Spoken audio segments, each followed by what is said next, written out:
I am. All right. Okay, good evening, everyone. We'll go ahead and call to order the Sacramento Regional Transit Board meeting for, let's see, Monday, October 23rd, 2017. Clerk, please call the roll. Director Budge? Here. Director Hanson is marked as being absent. Director Harris? Here. Director Hume is marked as being absent.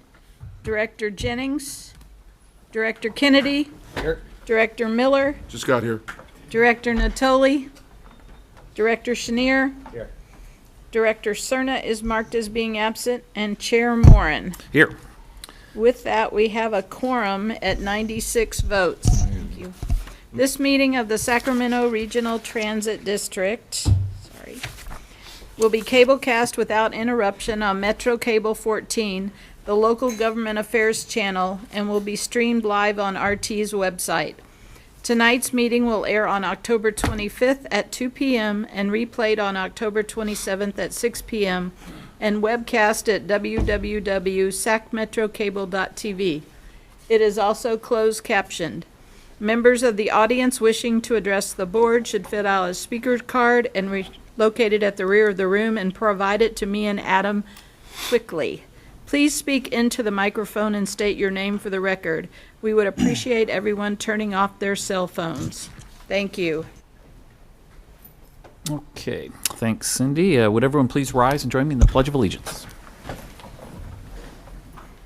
I pledge allegiance to the flag of the United States of America and to the republic for which it stands, one nation, under God, indivisible, with liberty and justice for all. All right, so first item.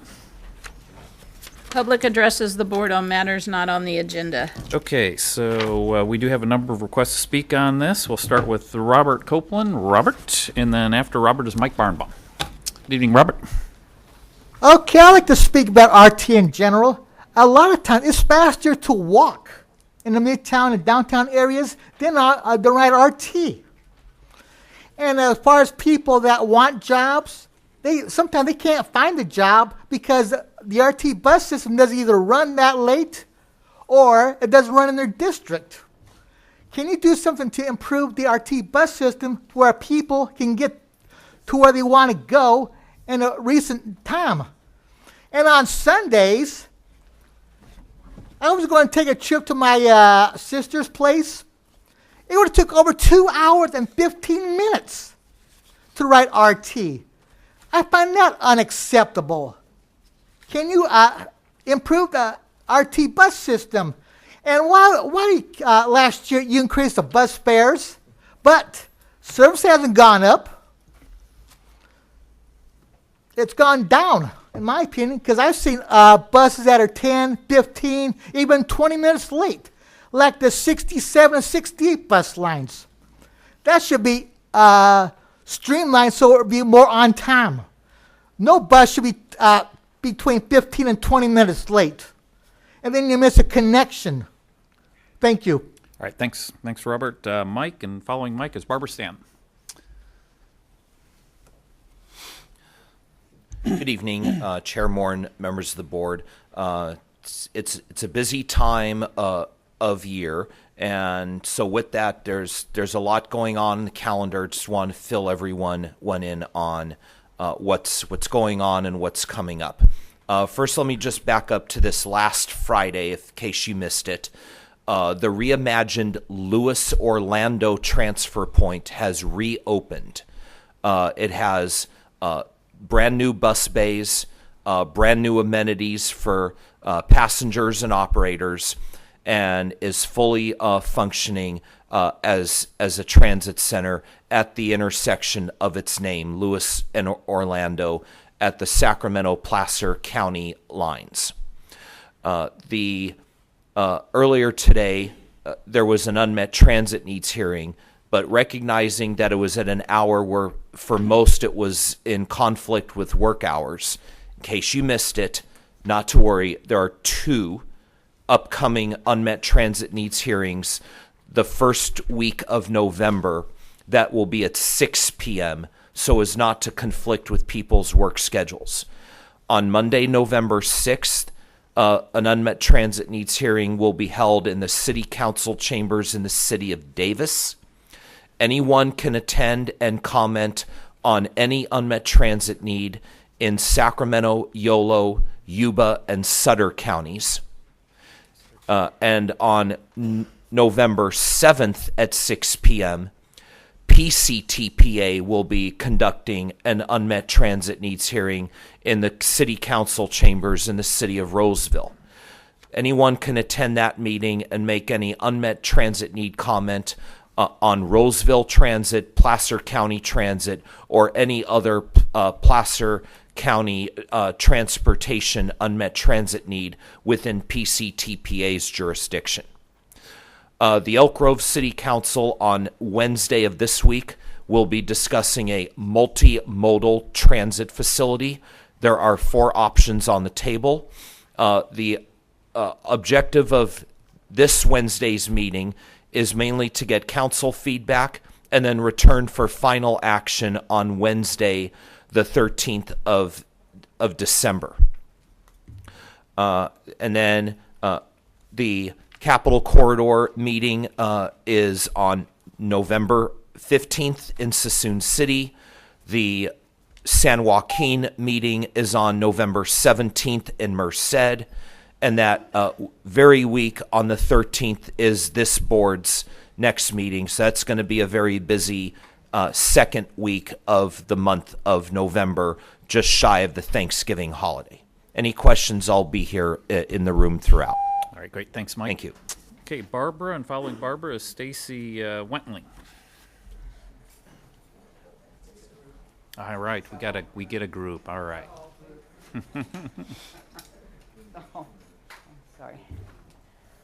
Good evening, Barbara. Good evening. Okay, so I have 3 employees, if one would come over here. One is missing, that we're going to give certificates of appreciation to, because the SHR Community Connect Card event was about 3 years in the making.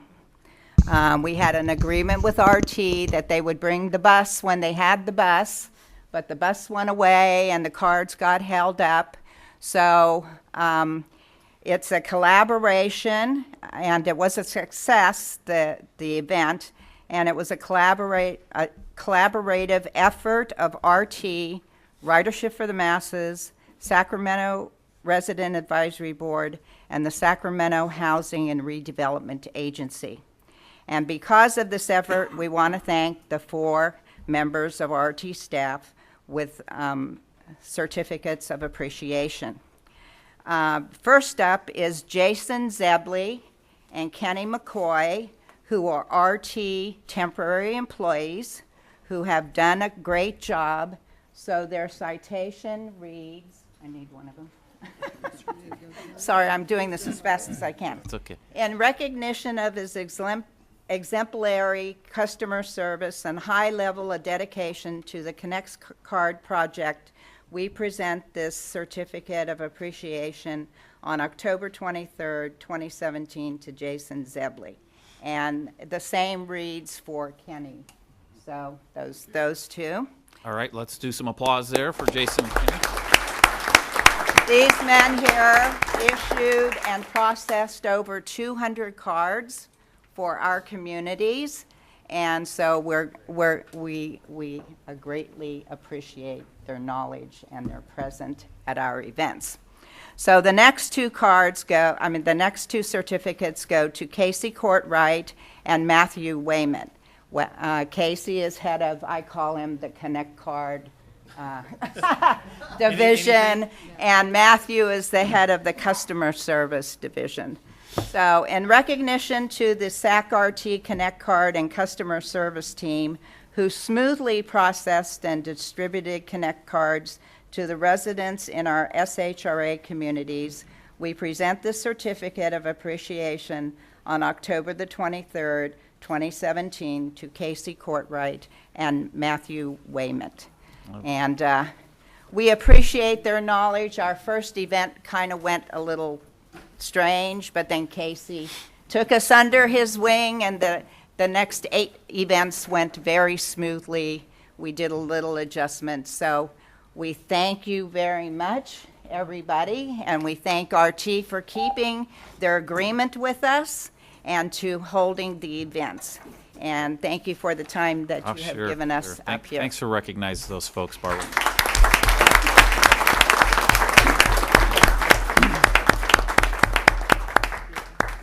Okay, we're done. Okay, thanks again, Barbara. Thanks for all the great work. Okay, Stacy, and following Stacy is Tyler Kearns. Hi, Good Stacy. evening. Hi, my name is Stacy Wentling. I just wanted to introduce myself as the new organized Sacramento intern, as well as SAC True, SAC Transit Riders Union.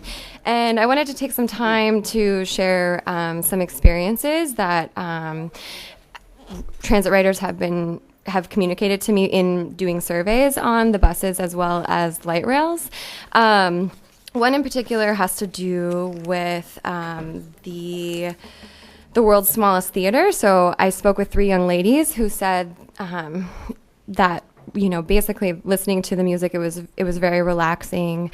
Another one, you know, said that it was also relaxing and enjoyable. And then there was the third who kind of expanded on that and saying, you know, it would be nice to actually have this at all the stops. So I just wanted to relay that, as well as talk on item number 4. I just wanted to let you know that SAC Transit Traders Union is supportive of the RT holiday bus, and we would like to help to promote that. So when it's available, if there are promotional materials, we would like to be able to have access to that. And then again, when available, we would like to know some more details about the route and the schedule, as well as how it's being marketed and advertised. And then if there's more information about paratransit access and just kind of what specific details that looks like for the holiday bus. And then when and where people can catch the bus and all those details. And then as well as if the holiday bus if you've coordinated with the business district to increase opportunities, shopping opportunities during the holiday season. So Great. Thank you. Great. Thanks, Stacy. Can we make sure Stacy gets some of that information that she requested as far as routes? Okay, thanks, Stacy. So does that cover your request to speak on 4 then as well? All right, you're my new favorite person. All right. So next on business from the floor is Tyler Kearns. Evening, Tyler. Good evening. Good evening, Chairman Moran and the rest of the board. I am Tyler Kearns, owner of 7 Leaves and Gold Country Green in the Del Paso Heights region between Garden Highway and Del Paso Boulevard. We currently employ 14 full-time employees and another 16 part-time employees at our facility.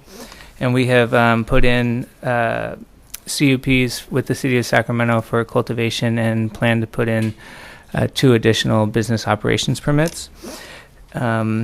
Which would, in 2018, would create tax revenue for the City of Sacramento of $216,000 from our facility and $54,000 additional dollars for District 2 directly.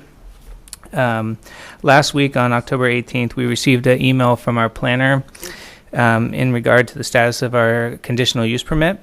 A portion of this email read that,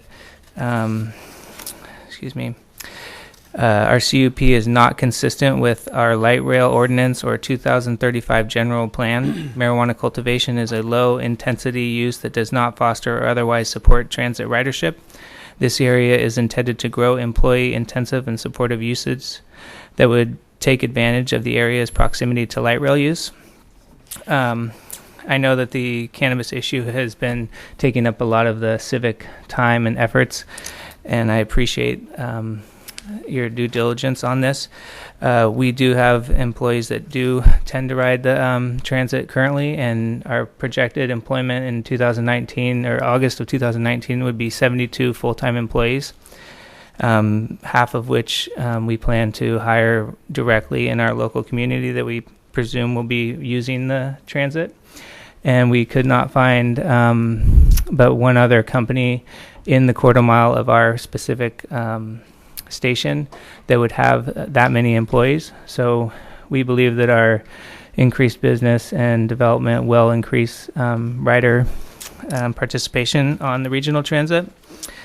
And I'd like to close that I grew up riding a local mass transit to Little League with my mother to go grocery shopping, and I'm a very big proponent and supporter of mass transit. And when I look to buy a home or raise my family, I always try and look to where I don't have to necessarily drive. And so Seven Leaves would like you to look into this issue. It was just brought to us on October 18th, so it's fairly fresh to us. And we were never informed about this issue in the CUP process for the last 8 months, and also for the last 16 months throughout the ordinance process with the city. So thank you very much for your time, and I appreciate you. All right. Thanks, Tyler.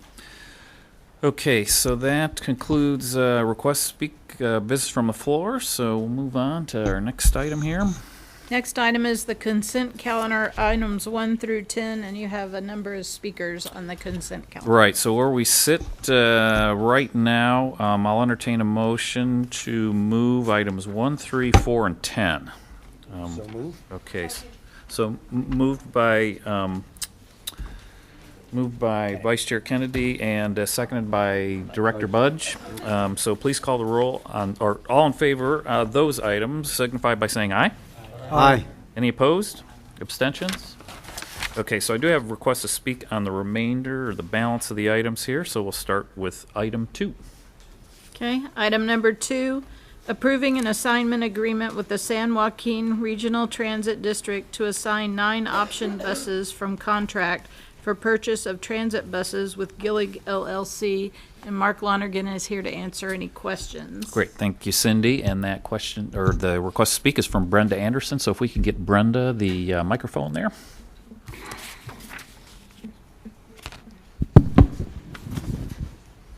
Good evening, Brenda. Good evening. My question is, under what circumstances will RT exercise option to acquire up to the 9 additional buses for future service? It's for a 5-year period as needed. So I'm not quite clear, and I'm asking for a little bit of more clarification on that. That question. Staff would like to take more time to research availability of technology regarding these additional buses. My question is, how much present research technology is available, and is this designated time in the 5-year period for this research?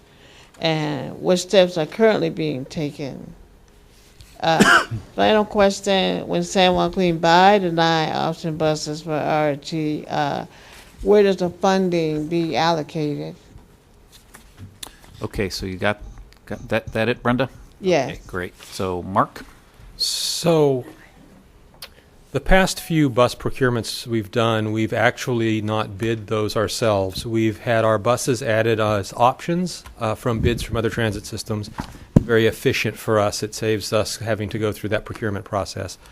The next buses that we have up for replacement are 91 buses, 91 CNG buses. That's about half of our 40-foot bus fleet.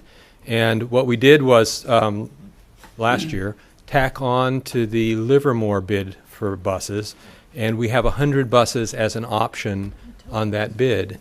We don't need all 100 buses. We only, and these are for replacement purposes. We only are replacing 91, and so the 9 options are surplus. Right now, we don't have those buses funded in our capital program for replacement. We're still a few years away from needing to replace them. There's no money on the table at all. What we're doing is just in this action allowing San Joaquin to exercise 9 of our 100 bus options. The discussion on technology is there's a few things coming in RT's future. We really don't know what direction we're going. Zero emission buses is one of those possibilities.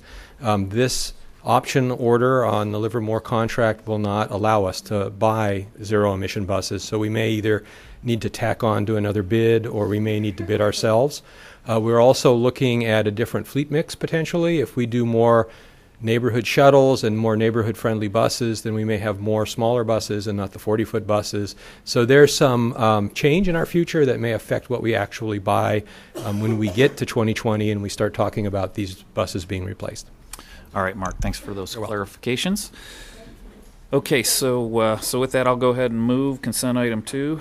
Second. Seconded by Vice Chair Kennedy. All in favor? Aye. Any opposed? Abstentions? Got you running around, huh, Cindy? Yeah, I'm going to get my exercise today. Thank you all. Motion passes at 96 votes. Okay, next item with a question here is item 5.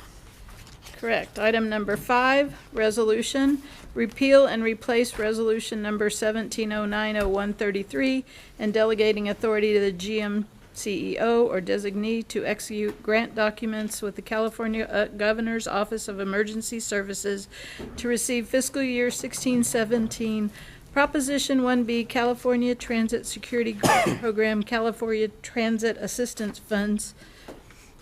And Brent is here to answer any questions. Great, thank you. And Brenda Anderson has a question on this item. Hi. So a question, just a final revision and all the funds cited to be used. I believe security system and communication infrastructure upgrade was left out. How is it something that's required for the grant be omitted? I mean, the board approved it, the CEO, everybody, went straight through everybody, and you got to go back and fix it. We're all human and make mistakes. Is this an annual grant application or just a one-time, first-time action? It's basically,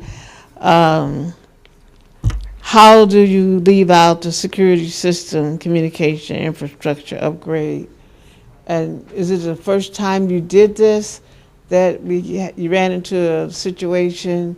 Did they kick it back and that's how you caught it and you had to revise it and that's what we're doing out on the table now?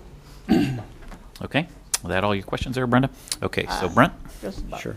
At the last board meeting, we actually brought this forward as an issue paper and a resolution. And I just want to reiterate what we're doing with this issue paper is actually the last issue paper had all the information on the 2 programs. And in the resolution, there was just a section that identified the 2 projects, one being the radio system communication and the other being the infrastructure system security system infrastructure. And so all we're doing in this resolution is that second one was blank, and we didn't write that in, so we're just adding this into the resolution. Okay. There's no other changes from the last board Got it. meeting. Thanks. So some cleanup stuff. Yes. Move the item. Yeah, so yeah, it was just some cleanup stuff. So the security stuff is in there. So we're good. Yeah. So, all right. So I'll go ahead and so moved by Director Harris, seconded by Director Miller. All in favor? Aye. Any opposed? Abstentions? Motion carries at 96 votes. All right. Next item 6 on consent.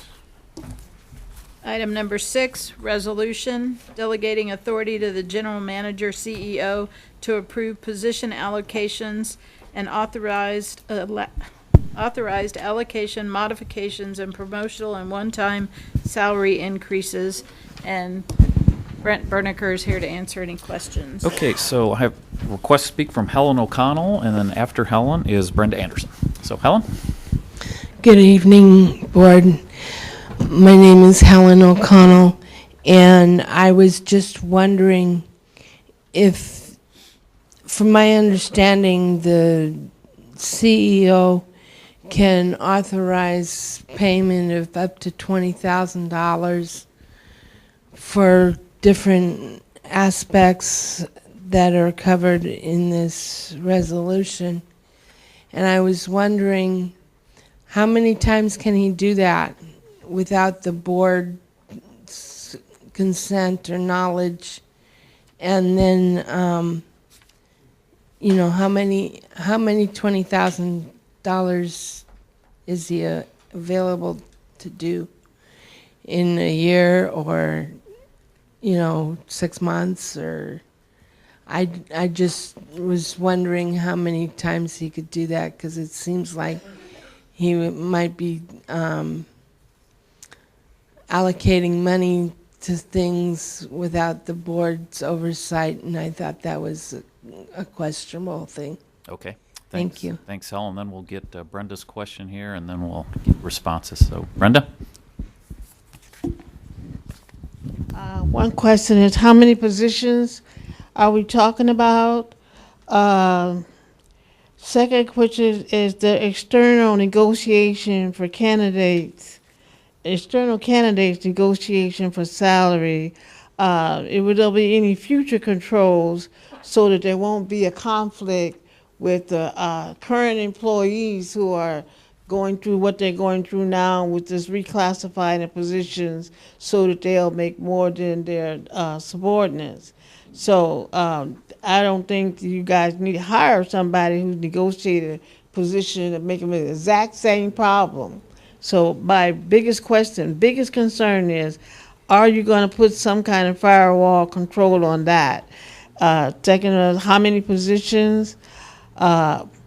Who recommended reclassifying the positions to create new positions and same duties so that they can get the increase? Is it a one-time thing? And let's see here, are now in the positions awaiting authorization. Are they receiving a salary increase now while they're waiting for this authorization? Okay, thanks. Thanks, Brenda. Okay, Brent? So maybe before I start answering some of the questions, would you like these responses now, or would you like them in a staff report? I guess this was a bit. There was a lot there. So, yeah, do you want to just do that? We then? can do that for you. Okay, all right. All right. So you have Brenda's contact information Yes. and Helen's? Yes. Okay, all right. Thank you. Very good. So with that, any questions from board members? Okay. So moved by Director Chenier. I'll go ahead and second. All in favor? Aye. Opposed? Abstentions? Motion carries at 96 votes. Okay, item 7. Item number 7, resolution authorizing the solicitation of proposals for general planning support services, and James Boyle's here to answer any questions. Okay, and I do have requests to speak, and also I believe Director Budge, do you want to start off with your questions, Sure. comments? And I did ask staff about this, but the first thing that concerned me was the fact that there was no mention in the staff report about the relationship between hiring planning expertise and the route optimization study, which is the biggest study that this district has undertaken probably in its entire history. But the letter we got from SAC-TRU indicates that there are 47 funded positions in our current budget in the Strategic Planning and System Development Department. And Henry, you indicated that there's only 3 employees, a principal planner, an assistant planner, and a planning director, who are responsible for all of that. And so the question is, as SAC-TRU asked, why not just hire more people with the expertise that belong in an organization like Regional Transit? Okay, Henry? Or You want me to? Anybody? Okay. First of all, thank you for allowing me to come up and speak, and good evening, Mr. Chairman and members of the board, and Ms. Budge. To address SAC-TRU's letter, it does state that there are 47 funded positions in the Strategic Planning and System Development Department, but there have been changes internally in terms of our structure. In Planning Department, we have the Director of Planning, which is me. I have a Principal Planner, I have a Senior Strategic Planner, and I have an Assistant Planner, and then we have an Executive Assistant. So there's basically 4 of us doing all the planning functions for the Planning Department. You bring up a good point, and that's, a much bigger question in terms of, do we need to hire the desired help to have those positions filled internally, or do we contract services out? My position on that is, for the short term, for the help that we need now in order to just keep up with the amount of work that we have, it's best and it's easiest for us to be able to have a general task services contract that when we have a work order or a project or a task come up that we need done with expertise or we need done in a quick time frame, that we could just go to our contract and write up a work order and bring someone on rather quickly to be able to help us or augment what we're doing in terms of the work that we do every day. Long term, it's a good question. I mean, and I think that's a policy or something that we need to figure out on a higher level. It would be great if we had more internal planners, if we had more senior planners, if we had, a whole team of people who helped us with data analytics and GIS and making maps and things like that for us. I mean, I would love that, as a director of planning, to have a staff of that level and that commitment. That'd be great. I think, in terms of bringing all those people on board, that would take quite a long time, Maybe James? Yeah, I'm sorry. Maybe I just interrupt you for a second. Okay. That actually is really about what is the most effective and efficient way to handle this. When Secretary mentioned 49, the actual majority of those staff are engineers, and but the planning staff, just like Jim said, just like 3 or 4. But in the normal time, planning department can handle the job. But there are always sometimes there's some peak or ad hoc assignments. We need somebody to address that. So that is this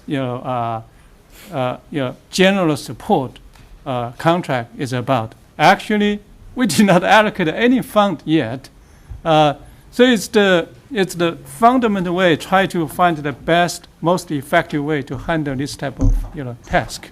When we try to build a highly effective organization, so this will be always a balance. We'll try to find the optimal solution. Thank you. Okay. Brent wants to say something. I do. Part of this issue paper is also for grant writing functions, and so actually at the next board meeting, we've discussed internally the importance of grant writing. With SB1, there's $1 billion of money out there. So, great to your point, what we're trying to do is actually bring forward a senior grant writer position for the board to approve. So that is a permanent position that we are going to seek board approval for. So I think what we're doing is we're trying to find that, I think to your point, that balance of hiring new and hiring consultants to kind of get out there and get these funds or to address some of these ROS issues. Well, having spent, 35 years or so as a planning consultant, I can totally support the need to hire a consultant. That's a nice thing. However, when you consider, I'm assuming that when you talk about having a lot of work to do right now, it has to do with some of the station redesigned, bringing them back up to current, not just current codes, but some of the things we've talked about in terms of the attracting more ridership. Revitalizing the stations like you're going to describe tonight with the 16th Street station. Right. But other than that, route optimization is really the most important planning project. And this particular contract is for $100,000 for 5 years. It seems like what you've described is a lot more expertise in technical fields than you would be able to do with just that contract. So, and I realize that there are budget limitations, but if those 47 people are mostly engineers, then why are they still in this budget? Shouldn't they be in a different budget? Actually, it's not really mostly engineers. There are lots of it's a facility staff too, and they including even the the facility the cleaning staff too. I think it's just lumped the whole division 49 together, but lots of the union position. So just a clarification. I don't know. I'd like to, in the long run, it would be comforting to know that there is going to be the expertise available to work through the route optimization study and to really make that as important as it could be around here. And I guess I'm not sure that it can be done with consultants because they don't know the area. Right. Well, look, it's important to remember that the consultants are just here to help us. I mean, we are not just turning everything over to them and saying, here you go do it. They are augmenting us, our staff time, and helping us, and as Henry said, helping us to be more efficient, to get things done quicker. So I can guarantee to you that, we're not just turning things over to a consultant and just letting the consultant run with things. They answer to us and they work for us. So we will be there guiding the entire way. And you're right, the route optimization, that's the big thing for us for the next year. And it's so important. And it's going to require a lot of staff time, my time and my principal planner's time to really focus on that and do the job we need to do. And by having this on-call services contract, it will allow us to bring in specialty expertise for certain projects that we can manage, but also have the time that we need to spend on the route optimization study as well. Okay, thank you. All right, thanks. So I do have a couple more requests to speak on this item. So Tammy Dramer, following Tammy is Brenda Anderson. So stay close, James. I'll be here. Hi, so I'm Tammy Dramer. I'm chair of Organized Sacramento, and I'm a member of SacTrube and a transit rider since the 1970s. First, I'd like to speak to one of the comments that was just made about the grant writer and hiring a grant writer. It sort of scares me that there's no grant writer on staff right now. The SB1 grants, some of the biggest grants, are actually due in December. That person needs to be hired 3 weeks ago. So I'm hoping that, maybe we can flip this around where we hire staff for the planning department and get somebody in here in an emergency kind of way to get those grants rolling, because that's going to be really, really important, and we don't want to miss those opportunities. So I do have some questions. How many of the 47 positions are unfilled? Because that wasn't answered. And can existing staff be trained to meet some of these technical needs? We should be developing our staff, not running on skin and bones like this agency has been doing for a really long time. We went through a rough period, I understand. But if we're going to improve the system, we have to have people here who know the system and make sure that they're with us all along the way. So it's really, really important to fully fund the planning department, and just for the reasons that Councilmember Budge mentioned. So again, if somebody could send us some answers to those questions about how low the staffing levels are in the planning department, and maybe tell us how long it would take to fill them. What is the process here at in the Human Resources Department, and could that be expedited? So thank you. Okay, thanks, Tammy. And we'll see if Brenda, hey, you have any additional questions, Brenda? Okay, all right. So At one point, you're promoting and reclassifying positions and redefining duties, but you're not saying what you're going to do with them and what you're going to do about them. You're just saying we're going to do this because the subordinates are making more than the higher ups. So you redefined it. What are they going to do? Are they going to do more technology or planning or research? I personally think the consultant is a quick fix thing, that you got a situation, you need somebody to come in here and hurry up and do this work, and then you get back out again, and the next come up, instead of you need positions. You're growing. You're talking about how RT is going to be optimizing and doing all these different. It means training people, bringing them in, and redefining those positions, your work plan, your whole department, reshuffling, whatever it takes to make sure you're on the ground running at all times and not looking out the window crying help. So I suggest very strongly that those questions I asked about those positions and what would be the same duties that a consultant would do that someone that's already on staff would do. And I'm sure they're very closely related. One doing it now and one's going to do it later. So yes, it's a quick fix, but what is a quick fix? Is it your long-term goal of achieving a stable staff? Those are my questions. Okay. Can you produce a viable group of employees that can function on their own? I mean, they say computers can do everything. So, there you go. Okay. Come on now, you guys. You don't have to go running up and down the street looking for help. Okay. I'm done. Thanks. Thanks, Brenda. So, James, can you just quickly capture some of that? So the unfilled positions and then just... Sure. So, Mr. Chair, if it's okay with you, I would really like to respond back in formal writing. Sure. So if that would be okay with Yep, you and the yep. board, I So you would definitely have respond. Tammy's contact information, Right. Brenda's as well. So, Yes. All right. So we've got those questions captured. Thank you. Okay. So that is item 7. So entertain a motion for item 7. Okay. Second? Moved by Vice Chair Kennedy, seconded by Director Harris. All in favor? Aye. Opposed? Abstentions? Motion carries at 96 votes. All right. Next, item 8.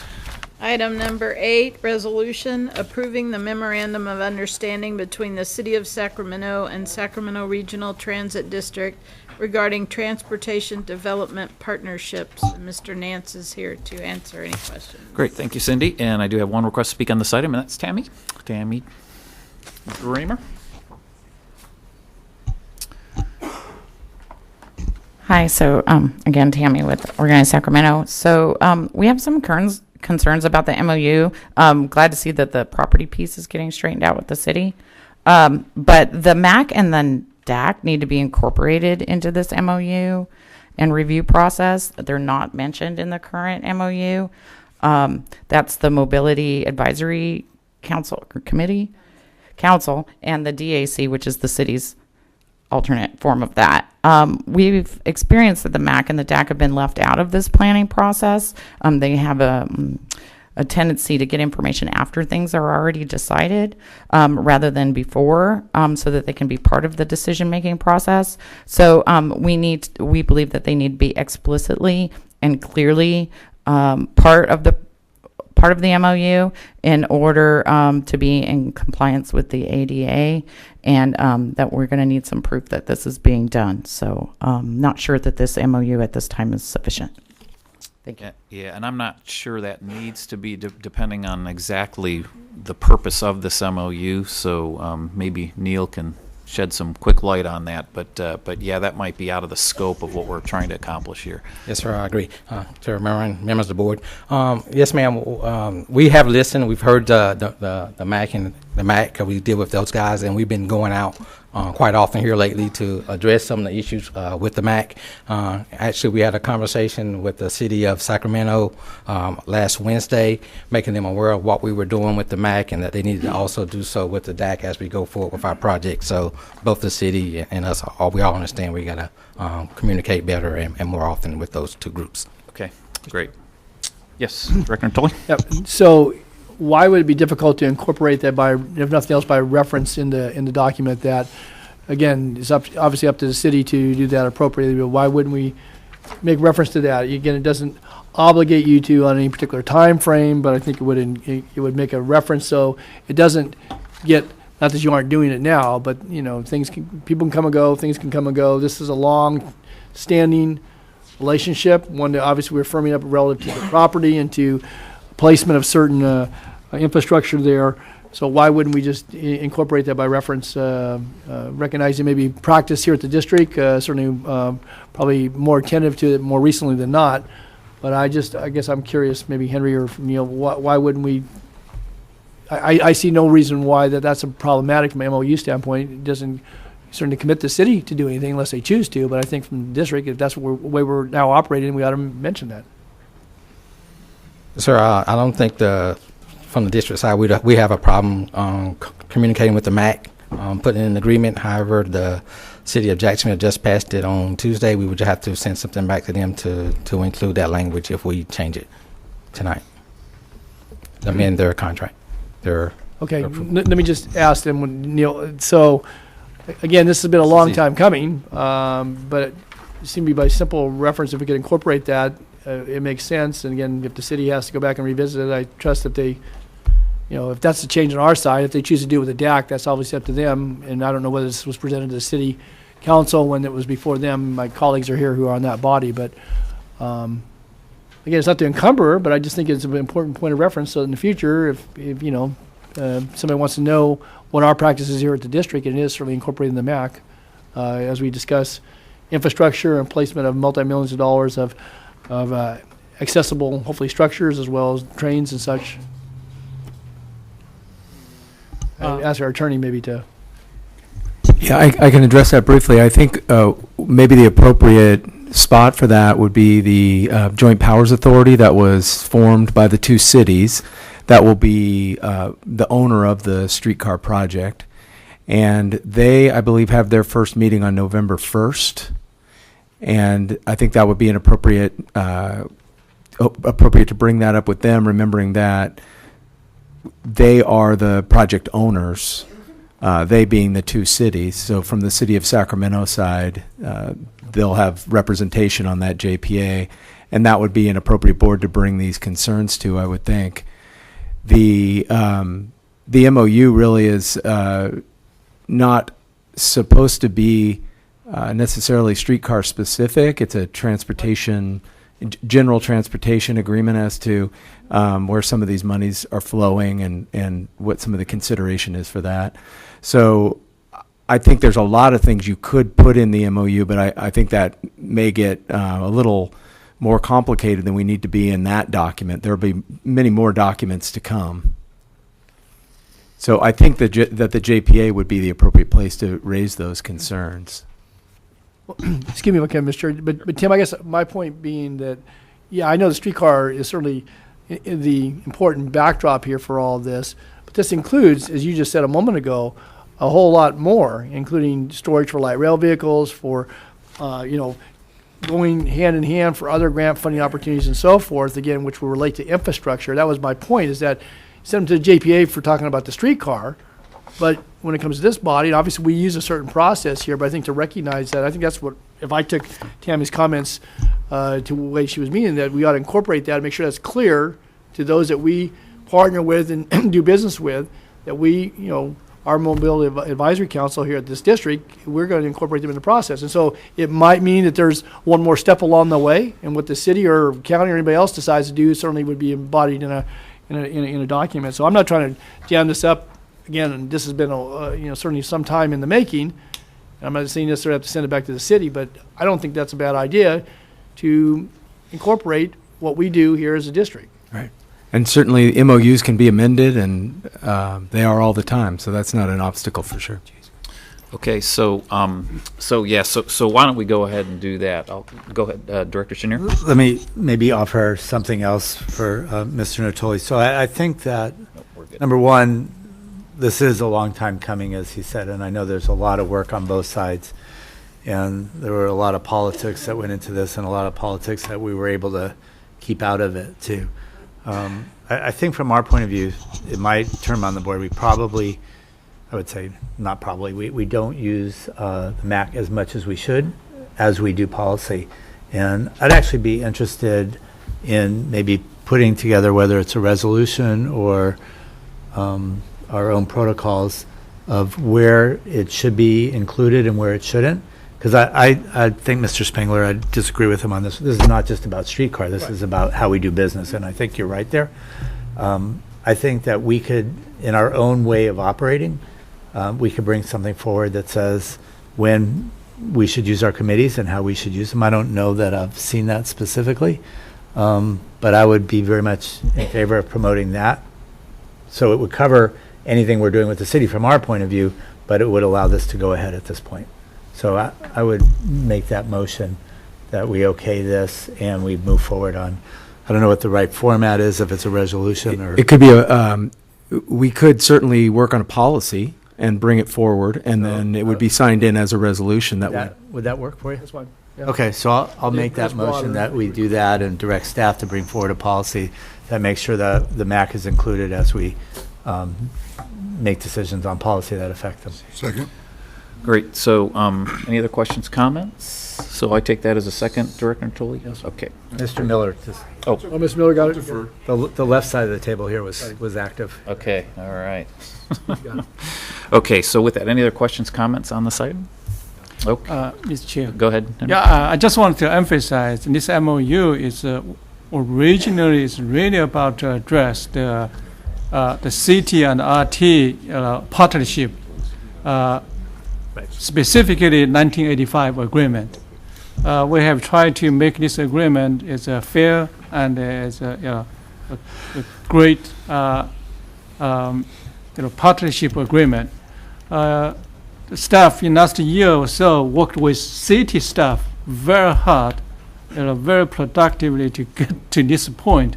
It's actually a great progress. I just want to mention that. Could I add something? I mean, I think it's important to point out too, and thank you, Henry, for that. I mean, I know you guys have put a lot of work into this, and there were a lot of fits and starts in getting this passed. I think this is one in a line of things. If you go back to the money for streetcar, if you look at this, if you look at the discussions that are going on with the Del Rio Trail, it's how do we have a productive, mutually beneficial relationship with the city that's not about every item specifically where there's, transactional cost to everything we're doing, but that we're both doing the right things for the people we represent, number one, and how it falls to each organization is how it falls. So I think this is a really important step along the way. And this is much to our benefit. Yes. Great. Here. Okay. Our being RT, Yes. as we sit here. Yes. All right, so we do have a motion and a second on the floor here, so all in favor? Aye. Any opposed? Abstentions? Motion carries at 96 votes. All right, item 9. Item number 9, declaring properties excess to transit operations as surplus. In front of you are 3 resolutions. 1, item A, declaring Arden Way and Evergreen properties excess to transit operations as surplus. B, resolution conditionally declaring 65th Street property excess to transit operations as surplus and waiving the requirements of Title VII of the Sacramento Regional Transit Administrative Code that federally acquired real property be sold to the highest bidder. And C, resolution conditionally declaring Power Inn Road property excess to transit operations as surplus and waiving the requirements in Title VII of the Sacramento Regional Transit Administrative Code that federally acquired real property be sold to the highest bidder. And Brent Bernicker's here to answer any questions. Okay, so I do have a number of requests to speak on this. I didn't know if staff wanted to lead off with anything or.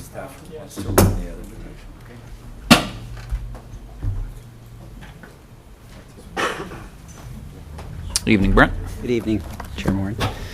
So the staff report covers a lot of the details, so I'll be brief. But basically, in summary, what we're looking for is board approval to declare the unused parcels of land located at Arden Way, Evergreen, 65th Street, and Power Inn as surplus property. Remember, these are unused land parcels. So back in April and August of 2017, the board directed the GM to enter into negotiations to sell these properties. Therefore, declaring these as surplus will allow staff to move these forward in the purchase and sale agreements for these properties as originally designated by the board. And so kind of if you go down the history of this, back in 2014, we actually began the selling process where we looked at our parcels of land and identified what's available. At that time, we informed the board of our intentions to market and sell these unused properties. We actually have a consultant that came in and complimented that and said this is a good way to generate new income. And as a local transit agency, our focus is really on putting transit solutions together, not necessarily develop and selling these properties. So what we did is we actually hired a real estate broker to help market, promote, and find us solid buyers. Subsequently, our broker put together a plan that included marketing material, speaking with the developers, the necessary signage to reach out to the community and seek interested buyers in these properties.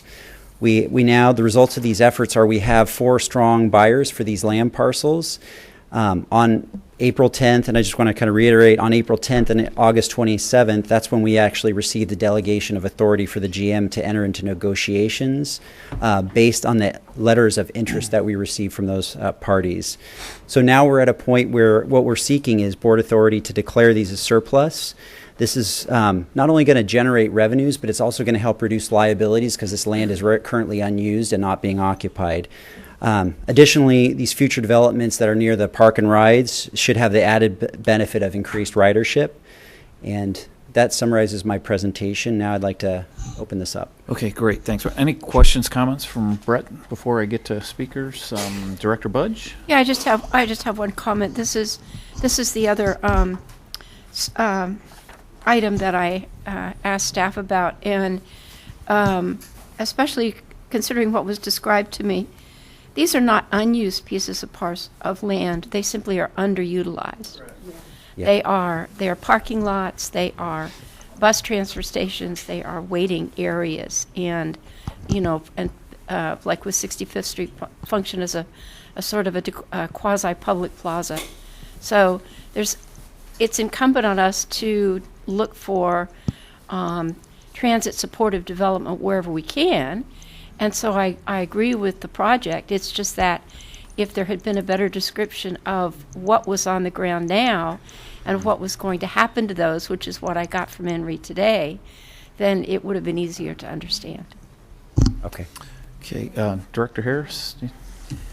Yeah, Chair Moran, I'd like to say that I have been looking at these properties and trying to come up with uses that would support transit, and I think that we have some very good projects moving forward.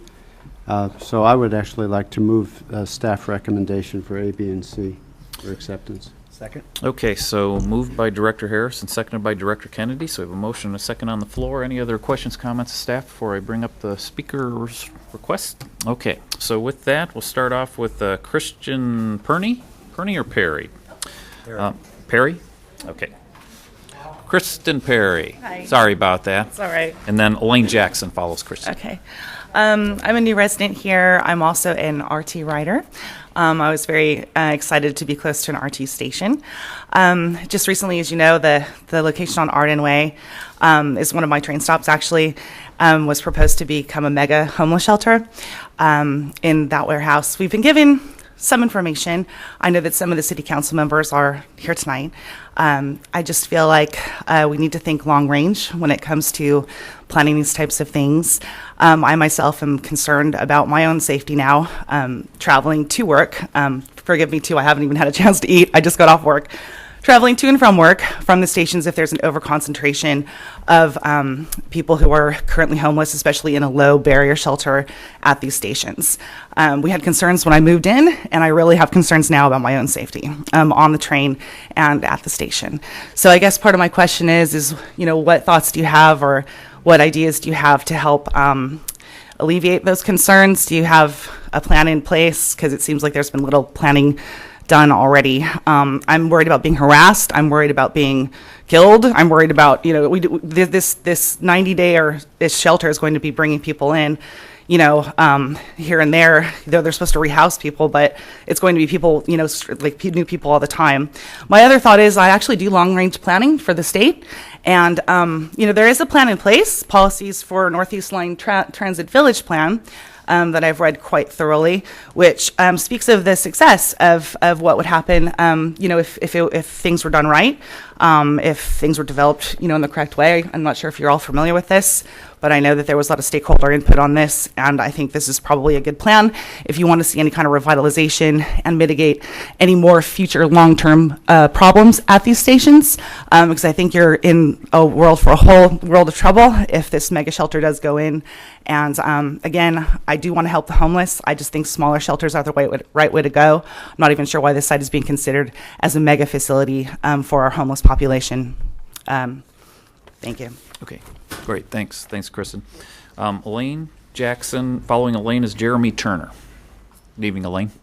Hi, good evening. My name is Elaine Jackson, as you just said, and I am a lifelong Sacramentan. My family has lived here for over 150 years. I rode public transit as a child when I was 13 years old for the first time, and I was scared to death, to be honest with you, but my parents had to send me somewhere, and I got there safely, thank goodness. Anyway, I'm here today because I believe that the property at Arden Way and Evergreen Street should be looked at completely differently. You have an issue at Arden Way and Del Paso Boulevard with 3,000 person per day at least transfer station there. It's in a terrible location. You have constant traffic backed up. I believe that the location at Evergreen and Arden Way would make a wonderful transit station.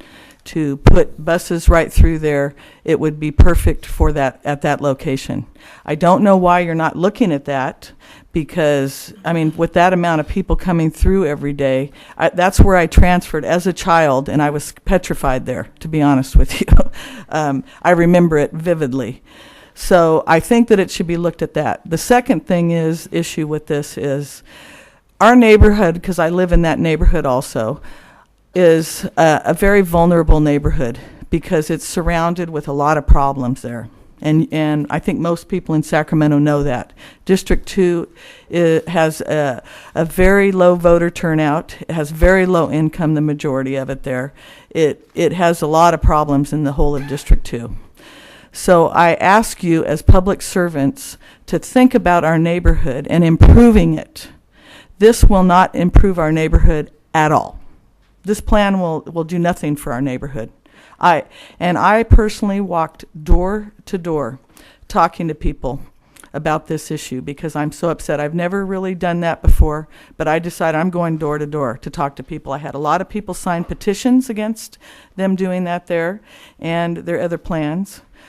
I know that 80 to 90% of the people in my community do not want it. I know that for a fact because they signed the petition. They are very upset about this. And I hope that the board in general thinks about our community. I think that public servants have a responsibility to do that for everyone, to think about the best interests of everyone. And I do know that that would be a great public transition there. And as she was saying, Linda Budge, that we should be looking at these properties for those purposes. But I thank you for listening to me, and I really hope that you really think about what you're doing to the neighborhood there. Thank you. Thanks, Elaine. So Jeremy Turner, following Jeremy is David Plague. Evening, Jeremy. Good evening. I represent the Culancini Restaurant Supply Company. We're right across the street from the proposed triage. We were kind of blown away from the proposal. We've been looking at purchasing that property for about 3 years now. Okay, and we've had some stumbling blocks along the way, zoning issues. So now that we see that the city is so apt to be able to zone this differently, why can't we open this up to real bids? I noticed in the light item, this is a surplus item, but it's not up for competitive bids. We are ready right now to offer you cash. We're going to pay double what the city can provide. And we'll develop this piece across from our business for how the community wants it developed. Please consider this offer. Thank you. Thanks, Jeremy. All right, David Plague, and following David is Tammy Dreamer. Evening, David.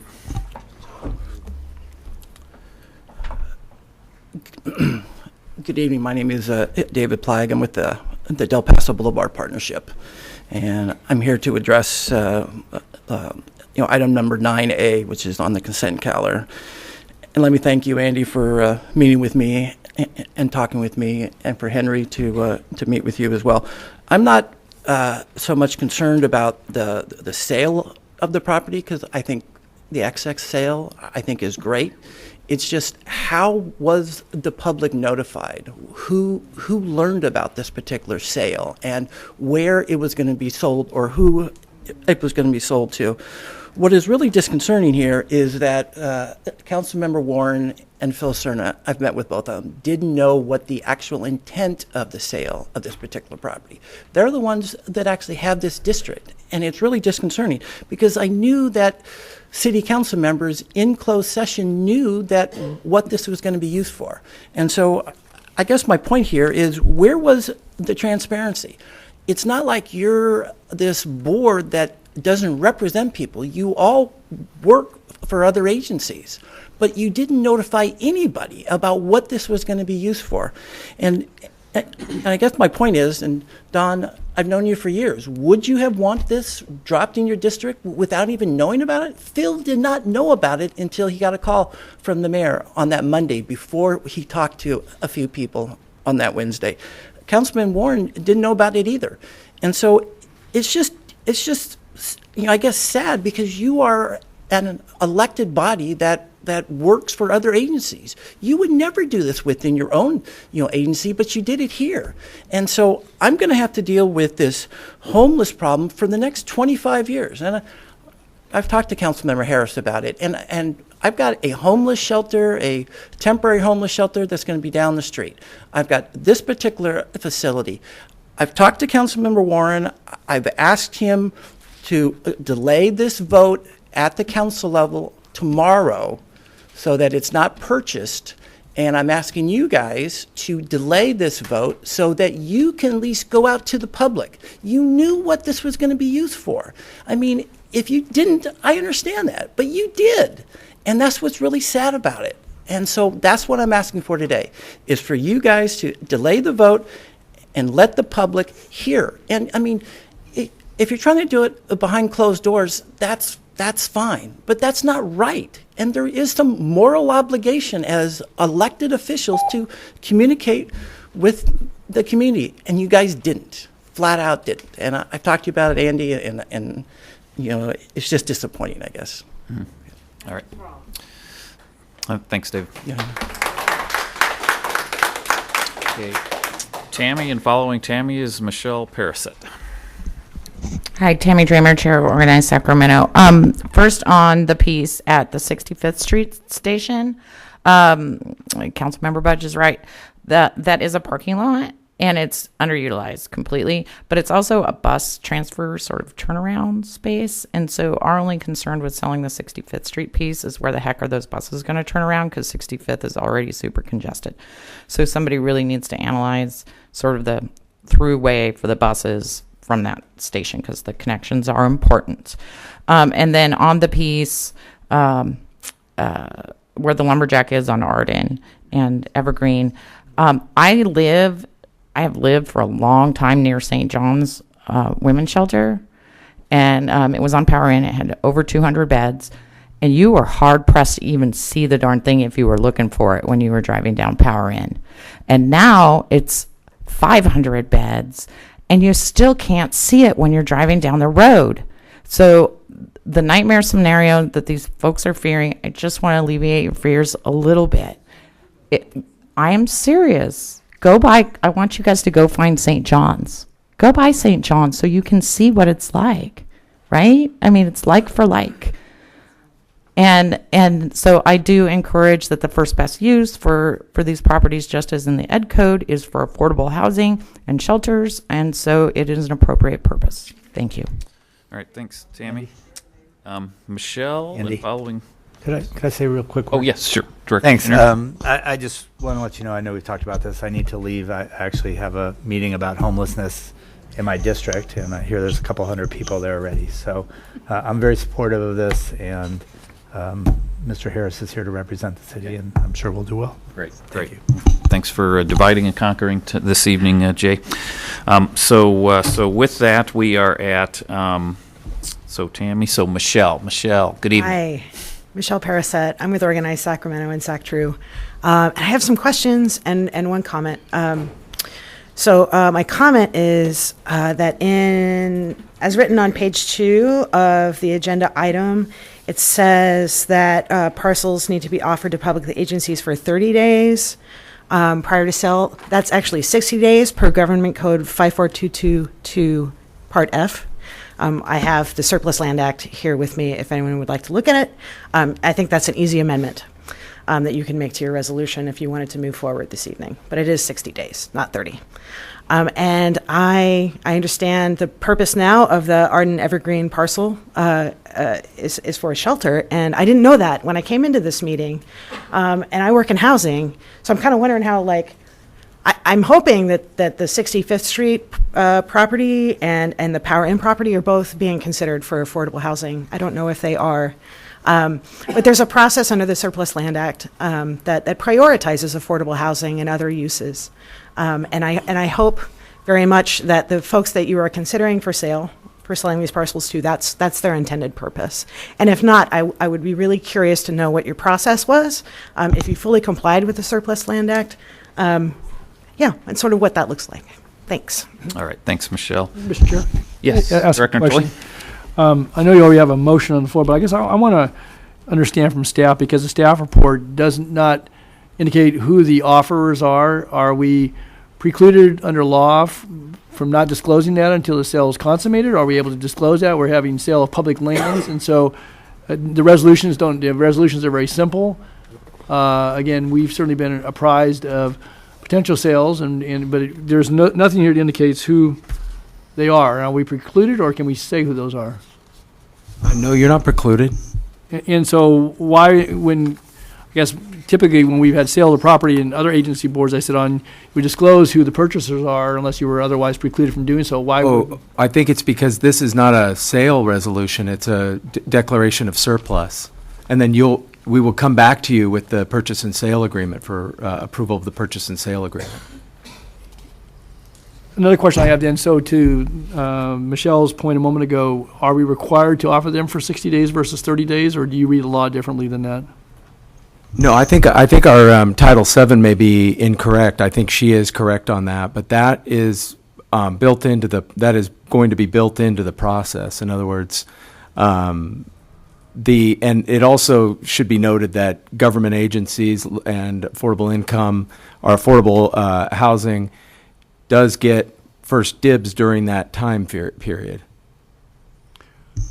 So with the action, again, I don't want to get ahead of the speakers here, but so with the action that's being asked this evening, this allows for the declaration as surplus. However, Regional Transit retains ownership of those properties until this board actually approves a sale of those properties. That's correct. And when is it that you would contemplate that would come back to us? Well, the one exception would be if you've delegated the GM the authority to execute the purchase and sale agreement. Is that embodied in this resolution? I don't believe it is. Okay, so right now we're retaining that authority? Brent's got it. The resolutions are pretty brief. Right, and that, I think what Tim was saying is these are declarations of surplus property. Okay. On the April 10th meeting, we had delegation of authority for the GM to enter into an agreement with a buyer at 65th and then Power Inn.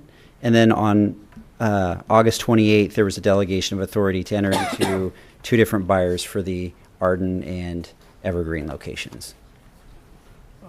Okay, so Who's actually buying? So hold on here, just so.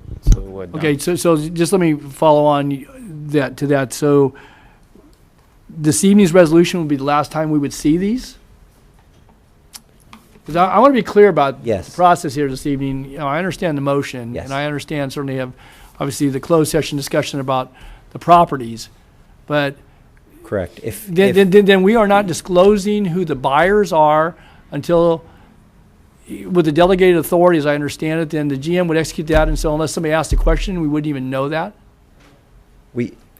I can disclose it if that's fine, yeah. Okay, that would be helpful, please. Yes. I'm waiting for a board, is that? Right. Is that up? So Is are you that the asking board's? Well, yeah, again, if in fact we are and have previously delegated the authority, that although the resolution is brief enough, it doesn't really say that, but that's previous action that was given, I guess, direction. And if this tonight, by this single action, by declaring it surplus, we never see this again, then I think it's, we the board, again, one, I'm understanding that now from what's being explained here. But secondly, I guess, when does it get disclosed to those who may have an interest, whatever their interest is, in knowing who we're selling public property to? I guess that's my question. Right. So Tim, Yeah, without getting red on well, no, spot, the, you're the attorney, you can tell us. Yeah, no, I mean, I think what would ordinarily happen is you would come back to the board, you would get board approval. Right. However, if you've delegated authority to the general manager, then the general manager can enter into that purchase and sale agreement. The purchase and sale agreement then becomes part of the public record.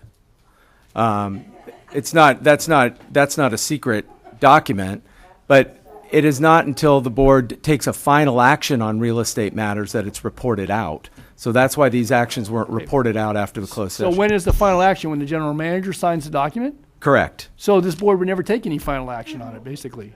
Not if you delegate it to the GM. Okay, well then. Mr. Chair. Mr. Chair. Yes, so Director Budge? So, I'm sorry, the whole process seems completely backwards. And so, could we please ask the maker of the motion to divide this into 3 so that we have the opportunity to vote on the 3 individual pieces of property at least? So I'll tell you what, let's, any other questions for Brent? Let's get through the remainder of the speakers and then deliberate amongst ourselves as a board here. So, so any other questions for Brent from board members? And we may have more as we work through the speakers here. So, so let's bring up Kelly Ellison. Kelly? And after Kelly is Kirk Lang. Hi. Evening, Kelly. My name is Kelly Ellison, and I live in the triangle between El Camino, Del Paso, Arden, and Colfax. I own my property, and I almost thought I was in the wrong place, and I probably ought to not be here until these people got to talk before me. And now I'm really glad I came. My question was going to be, how does RT plan to keep the stations around that area safe if these homeless facilities go in? Because already they're not all that safe. I used to ride RT to downtown, and then when my company moved to Elk Grove, RT was no longer feasible. So at that point, I stopped riding before we moved to Elk Grove because I was feeling rather uncomfortable. And I'm not a scary person. I'm not a person that runs from things very often, but I wasn't comfortable on RT. But now that I have more background on what's going on, I'm really surprised that the properties would be sold before they were even declared surplus. That seems kind of backwards to me. And quite honestly, we already have a homeless problem in that area, and I just foresee it tripling. That bothers me. And if RT can prevent that by not selling those properties this way, that would benefit me. The problem's already so bad that I've been looking to move out of that area, and I'm finding that homes that are offered up in Oak Park are worth twice as much as my home, and we don't have the problems Oak Park does. Explain that to me. So I'm definitely against you guys selling to those properties, to those facilities. I'm not saying that there's not a need for those, but 3 in that area all at once is insane. And you might as well just condemn the whole neighborhood. Thank you. All right, thanks, Kelly. Kirk, and following Kirk is Robert Copeland. Good evening, Kirk. Hi, good evening. My name's Kirk Lang. I'm a commercial real estate agent at Newmark, Cornish and Cary, and I'm here speaking on behalf of my client, OmniNet Capital. OmniNet Capital is the owner of the 2 office buildings which are on Evergreen Street right next to the surplus site that we're speaking of right now. They have submitted an offer today to purchase the property. I've submitted it to Ken Turton, your listing agent, and I've provided copies to you today. And they are proposing to buy it for $350,000. They can close very quickly. They've offered a 45-day due diligence and a 60-day close. Their initial intent was to develop the property for parking because their office buildings right now are very limited on parking. However, understanding the needs and desires to develop low-income housing. And they are, by the way, OmniNet Capital is a multi-billion-dollar company. They're located in Los Angeles. They own about 13,000 residential units across the country. They're proposing to do a low-income housing development along with a little extra parking that'll help them with their office buildings. There's 250,000 square feet of office space here, and the state of California is their tenant. And they want to maintain the state as their tenant. They need more parking. They see the need for housing, and they are proposing a solution here that they're asking the board to consider before they make any other decisions. Thank you. All right, thanks, Kirk. Thanks for coming out. They're in negotiations right now. Okay, thanks. So Robert Copeland, and after Robert is Brandon Lee. Evening, Robert. Well, I think any surplus property that RT has now or will have in the future should benefit the neighborhood it's located in. And as far as the homeless shelter, are you going to guarantee the people that live in that neighborhood safety? Are you going to have enough police? Or who's going to pay for the security in that neighborhood? You're not thinking right. I belong to the Sacramento Tenants Union and SAC-TRU. And I don't agree with this, what you're doing. And who are the buyers of the property? I think every one of us wants to know. Or who put a bid on these properties. I'm going to ask the question that some of the people that spoke that also want to know. Who is buying the property or wants to buy the property? And as far as the homeless shelters, have smaller ones in each city council district and every city that's represented on the RT board.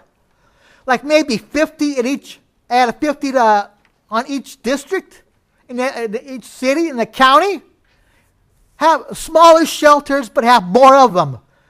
That'll help every district in the city and the county also. Your people are not thinking right. Thank you. Thanks. And as far as housing, affordable housing for low income, great idea.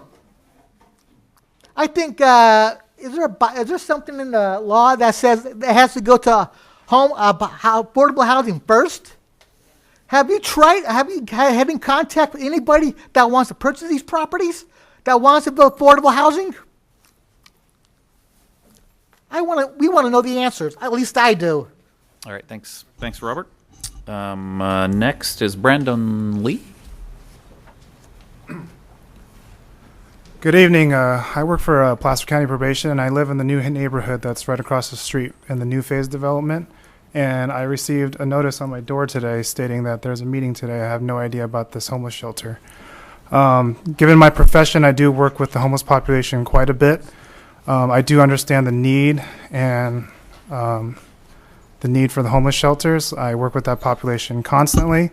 I've seen the ups and downs for all of this, but putting a homeless shelter in a neighborhood that's already on the downside isn't going to benefit anybody. I see this time and every day in, day out, the ups and downs, and I do believe in helping the population, but I think establishing a shelter or any other needs in already a neighborhood that's already in need of itself already, I don't think it's beneficial to anybody, because we're going to make more work for probation. We're going to make more work for the police department, the fire department. So I'm expecting a child here in the next coming year. I find needles weekly on my driveway. I'm afraid to send my child to a park that's right across the street from my house that we were promised when we bought these homes that this area was going to be regentrified, which I'm all for. So I really believe that you guys should reconsider this into either giving it to open bid for these small businesses that want to better the neighborhoods, or just find a different location. I mean, I'm all for the community and helping everything. I am new to Sacramento. I've only been here just short of 2 years, and I've seen so much crime in that neighborhood already. I think just putting in a homeless shelter is not going to help any. And there's already a huge homeless problem in my neighborhood already. Just in the 75 homes that we have developed there that are brand new. Again, I find needles. There's people on my property using my water. I've had my car broken into several times. My neighbor's car was broken into last week. And it's pointless to report these crimes to Sacramento PD because what are they going to do? And it's the same thing for me. I see this problem day in and day out. So I hope you guys would reconsider that. Thank you. Okay, thanks for coming out, Brandon. Okay, that concludes requests to speak on this item. So I guess by way of starting some things off here, and so there are a number of questions, but I think we can kind of try and answer these piece by piece. And if any of the board members remember a question that was asked and did get answered, we'll make sure those get brought up.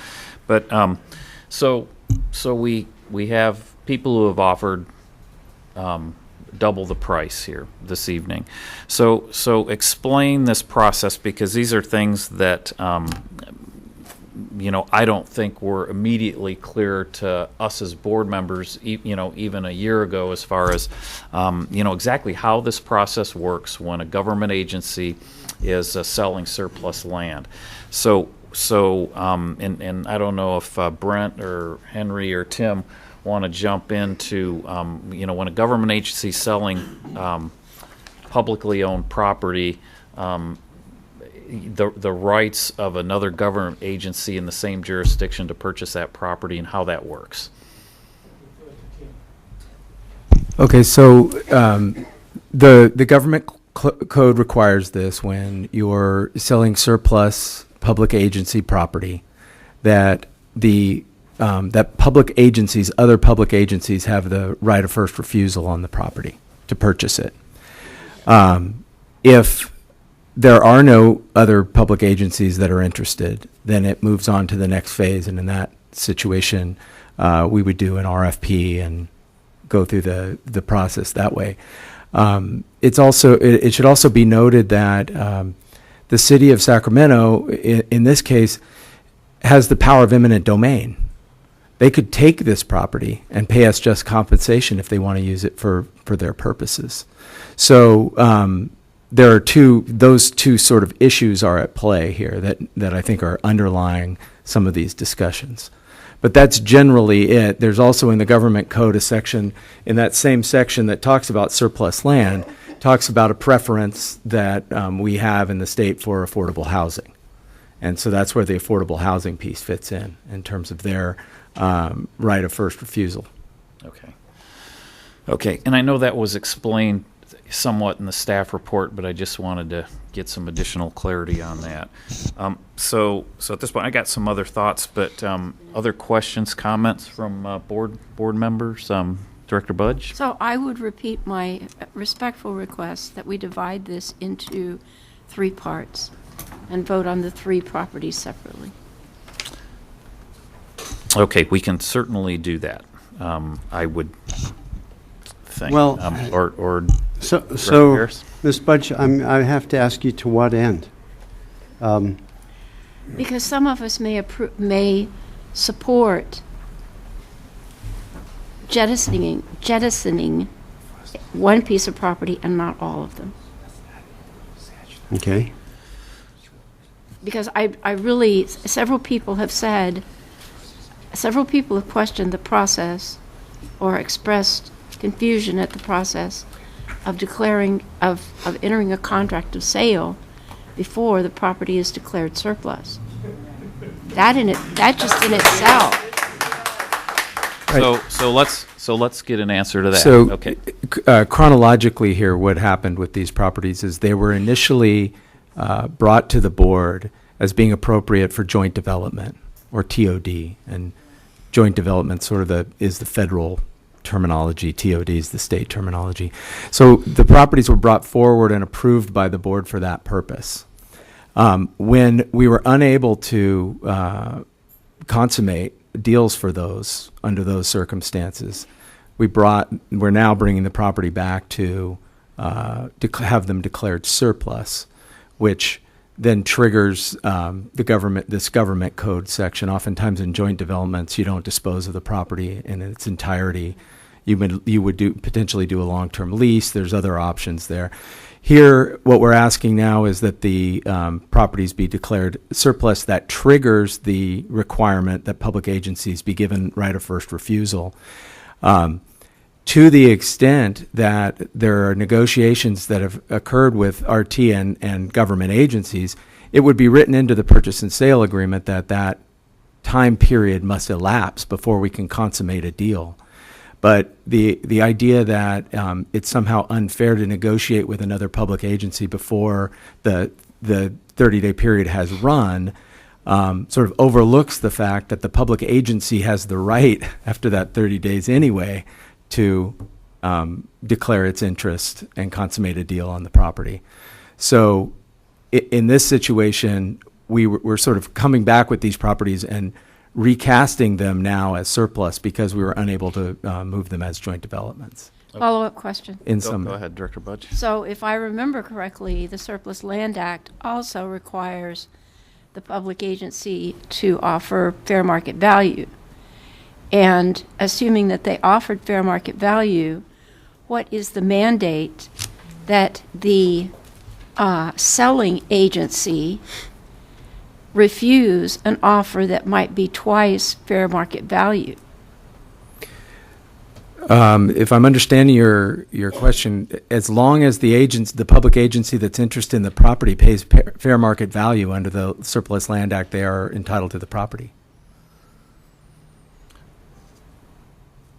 So I guess follow-up question to that then is, so an appraisal was conducted, and so the buyers offered the appraised value, but we're hearing that the appraised value might be severely undervaluing this property. So so again, that's another issue that candidly can reflect poorly on just this agency trying to monetize its assets, right? And I think Brent can speak to the appraisals, but they were done by professional appraisal firms. They're and I don't timely. I don't doubt that one bit. And that was gone over when we were entertaining this issue in closed session. But so again, hearing this just a number of months later, it just feels like it'd be nice if there was again, if nothing else, at least getting what's being perceived as a better bang for the buck here. But I'm getting the sense that since everything was followed according to proper procedure, and I don't doubt that, it's as if the market changed relatively recently based on some of the interests we've heard from two different proposed uses. However, I guess the important piece of that is the use on those properties, which there's conditions associated with that. Right. Okay. All right. So I guess let's at the request of Director Budge, would the entertainers of the motion and the second of the motion be interested in at least moving, I would assume, B and C? Is that your preference, Linda? Do you want to do these separately, or is taking B and C together okay? I think that works. Okay. Unless somebody else has do we a want to comment. just take the vote now and so I'll As maker of the motion, I'd prefer to leave it stand. Okay, and the second of the motion is okay. So Director Harris is comfortable leaving his motion on the table as is, and he's talking to the seconder of the motion right now about. Okay, Director Natoli, while they're. Yeah, I would just say that in the resolutions, which again I've noted are brief, maybe that's intentional, but that when it comes to property disposition, and whether it be any one of these three, that I still think that it should take a final vote of the body that's actually selling it. The general manager's not selling the property; this body is, and. So we may have directed that previously in closed session, and I would just, to what the chair said a moment ago, irrespective about the controversy around the sites, obviously this is a disposition of land, but, the marketplace may have changed. You come to us with the revenues as being, as a backdrop to this, but I do think that, circumstances that have evolved, and the way this comes to us is on a single vote this evening. We won't see this again on any of these properties, and that may be fully within the law, and I trust that we have good legal background on that. But on all three of them, I'm just gonna say right now, I'm not comfortable on any one of the three. And again, whatever my disposition is on any one of the three, but I just think that this board, when we sell property, particularly in a circumstance, this isn't some remnant piece along some railroad right of way. These are large properties that have full development potential in the future, and whatever that may be. And I think that ought to be a retained authority with this board. So, and a follow-on comment in terms of the appraisal, especially since you indicated that you've been working on 65th and Power Inn since April. It's got to be, I'm sure the real estate professionals in the room would indicate that an appraisal done 9 months ago could easily be out of date. So, just so I want to keep it clear so the clerk knows what we're voting on. Director Natoli, was that a friendly amendment to? I wasn't amending the motion. Oh, I thought you were indicating that you wanted The the. maker's of the motion is, Yeah, there's still a motion and a second on the floor. So yeah. So Director Kennedy? Yeah, I just have the question. So is there anything that we're doing, if we were to follow through with this motion, is there anything that completely precludes us from changing the direction and to perhaps satisfy Director Natoli to see to it that this body actually, instead of granting the general manager that authority, but it comes back to this body, can't we reverse our direction in that? Yes. Okay. It's being sold tomorrow. So, It's being sold tomorrow. so hold on, quiet. Let us process this, okay? This is complicated, okay? So give us a chance to work through this. This isn't easy stuff. So we want to make sure we get it right and don't mess up procedures here. So I guess that, moving on from adding on to that, do we have, so nothing's agendized here this evening, obviously, to revert the general manager's authority back to this board, correct? Correct. So we can't modify, As an emergency. an item like this to do that. We'd have to have that agendized at a future meeting. Am I? Well, if I understand what you're suggesting, yeah, because Am I? Is that? I think that's what. Is that kind of what you were interested in? Was making sure that final authority came to this board as far as the. If property is going to be disposed of, that again, my point is that basically we're going to put this all on Henry's shoulders under a previously given direction, and that may be the choice here. Right. But that if you're going to dispose of property for whatever purpose, that that be when the terms are known. Okay, when the terms are known, it comes to this board for approval, and whoever the buyers are for whatever purchase price, that may be disclosed after the fact. I'm not interested in after the fact as much as I am about knowing that going into it. And so that's not going to be disclosed here this evening. I get it, and that may not be illegal. I'm not saying that at all. But it just, that action then is given to Henry. He can go in and on all four of the properties and make that decision, and based upon previous direction. And that to me is, that's different than negotiations and where you bring a package that's been negotiated to the body for adoption and approval. And then we can hear from the general public about the purchase value, about the anticipated use, about anything else that we did or didn't do in support or opposed to. Basically, again, because of obviously some of the controversy around a couple of the locations, I get that piece of it, but this still is different than what I would normally attribute to disposition of property, particularly those that have a large sum around them and some significant use, not a remnant piece of property that's on some consent calendar. So. Okay. So, Mr. Chairman. Okay, Director Harris. This body took an action previously delegating authority, and if I understand Director Natoli correctly, he's not happy with that process at this point. Discussing whether or not to change our process, I think, as accurately noted, requires a very different discussion. You know, what's on the agenda is to declare these properties surplus. We've already given direction to the executive director to enter into purchase sale agreements on these properties after we heard descriptions of the projects. Going into it with our eyes wide open and now second guessing that. Quiet. Hold on. That's enough, all right? So it's kind of, it's a change of procedure, and the changing procedure requires a different discussion, I think, than what's on the table here tonight. I would like to actually ask the broker that we hired to come up and say a few words about the properties and their values. Understand that we did hire a broker to list these properties, a very public process.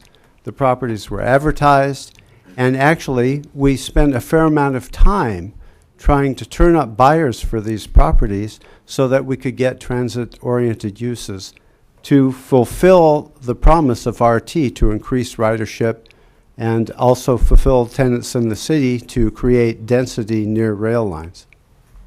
Okay, so go ahead, Brent. All right, so we'd just like to introduce Ken Turton from Turton. Evening, Ken.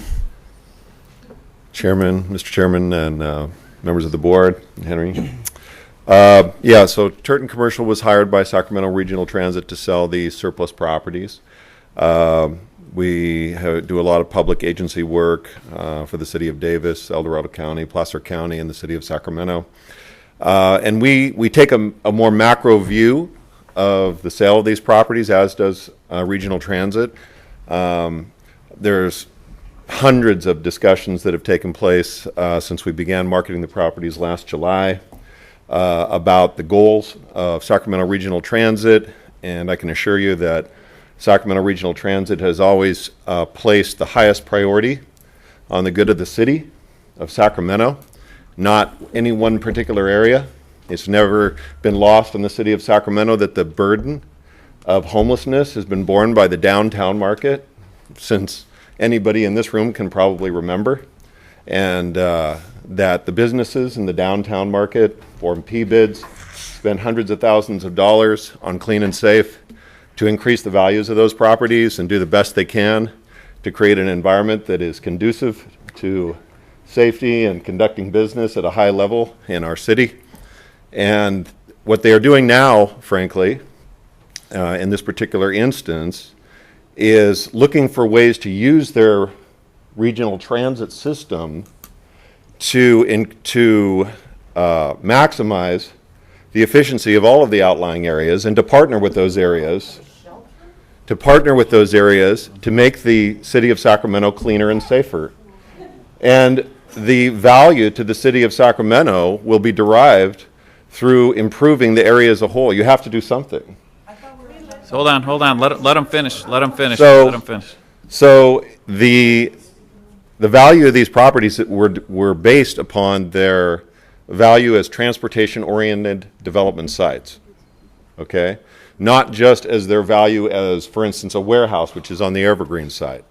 Not just as their value as a potential retail site, which might be applied to the site on Calvine Road.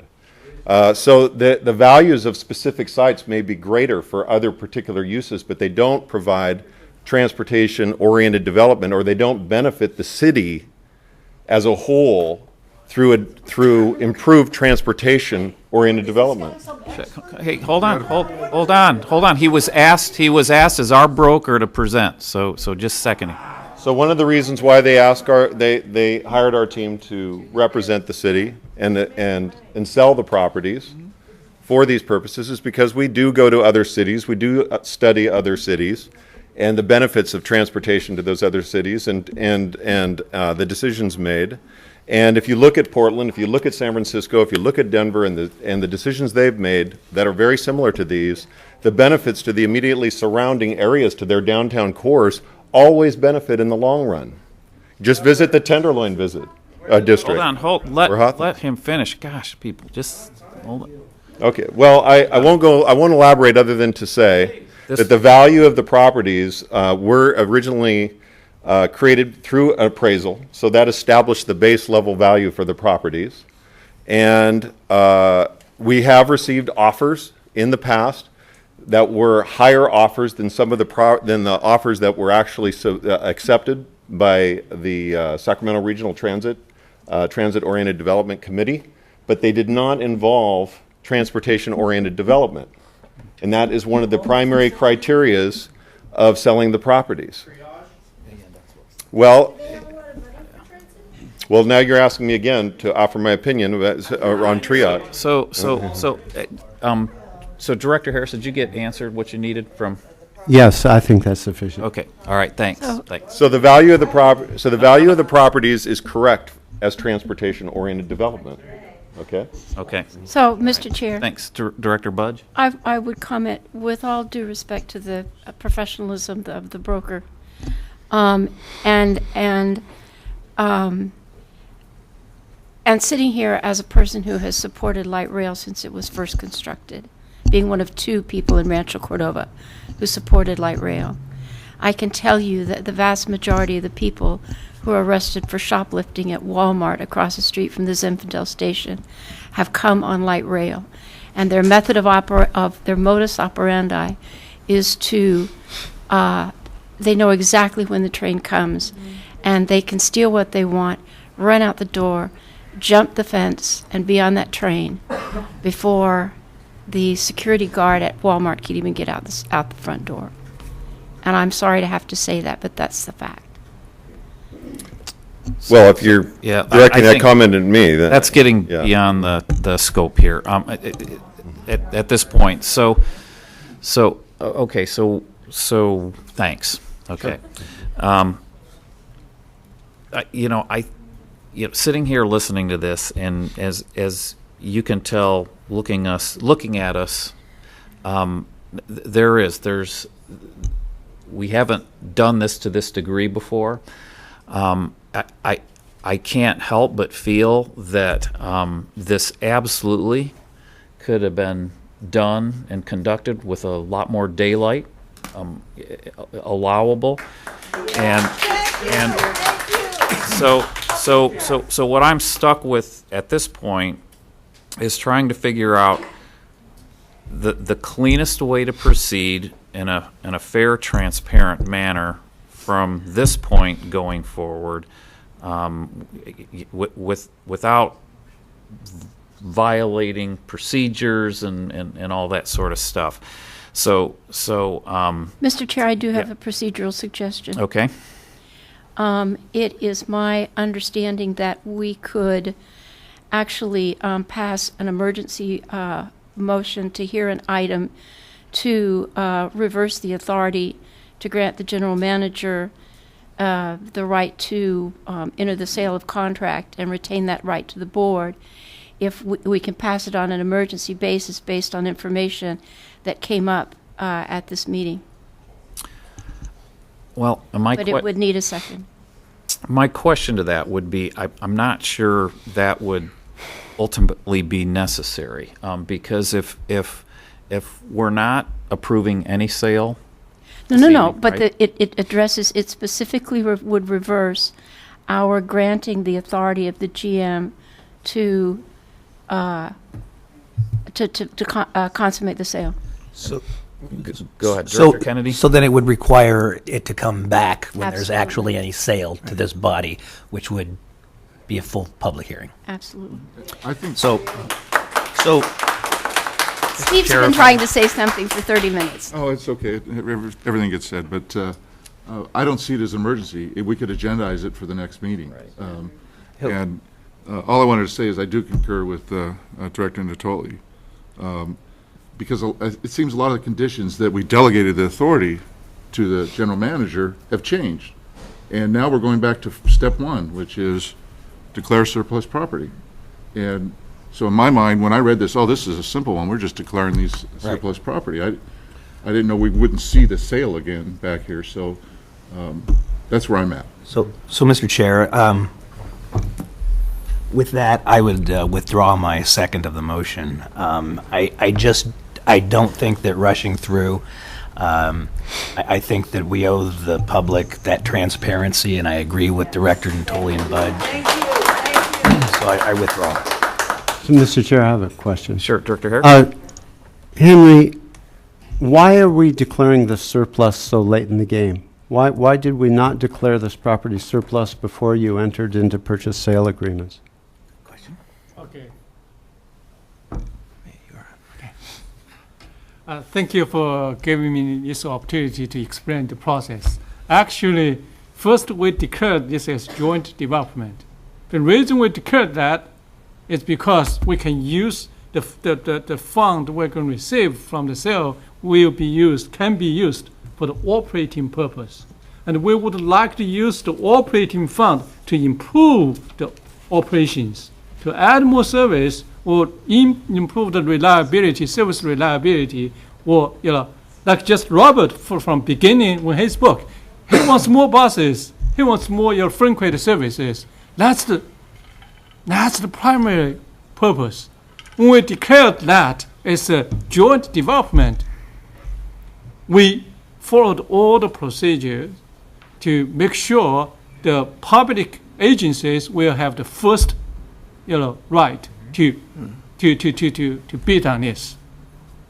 So that was about 6 months ago. That the whole process was actually opened when we talked to the board about in the closed session about, because we have multiple offers, then we have to share with board in closed session based on the procedure our legal counsel provided to share the price, the term, and the usage.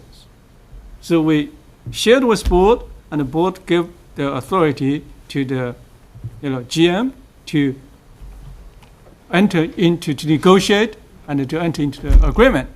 But however, in this process, we find out because if we use the joint development procedure or method, there's some terms, there's some limits or restrictions from the federal government, federal regulations. There's some issues from the potential buyers. So that forces us, or that actually needs us to make this to change the declaration from the joint development to the surplus. So use the surplus method. In that case, we will only be able to use the funding, the sales, the revenue from the sales for the capital project. So, for example, if we have $5 million sales, then that $5 million we'll only be able to use for the capital use, buy buses or whatever, but we cannot use this for the operating purpose. We cannot use that to hire more people, to put more service on the street. So that, I'm just trying to say what's the process, and just try to share. It's totally transparent. It's totally the process. We follow the guidelines. Right, and I think that's where. So let me just try and encapsulate very in a short order is that so the idea to sell it a certain way, which made the money greener, could be used for capital or operations. We couldn't find a partner for that. Yes. So then we moved into this surplus thing, and that as a board member who's followed this and been on this board for a long time, I was not aware of that process, moving from kind of one sales universe to another. So now, understanding that, this evening, the action before us to declare this surplus, again, I'm trying to figure out how necessary things are. I want to reorder this whole process without losing a lot of time, but making sure everybody, including this board, understands where we're at and where we're going. So again, we've all learned a lot. But that's how we kind of got here with the cart ahead of the horse a little bit, certainly as appearance, correct? So what we need to do now is figure out some sort of a comfort level of this board to move forward on, because we're going to sell these properties. But again, the most transparent method going forward to accomplish this.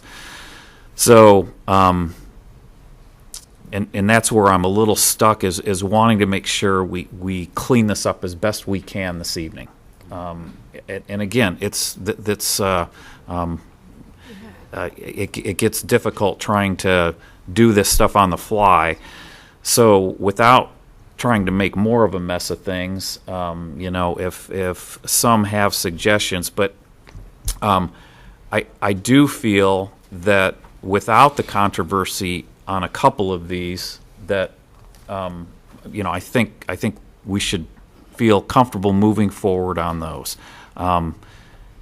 But then that starts to not make a whole lot of sense. Well, so that doesn't meet Director Natoli's requirement that, the board get a final say.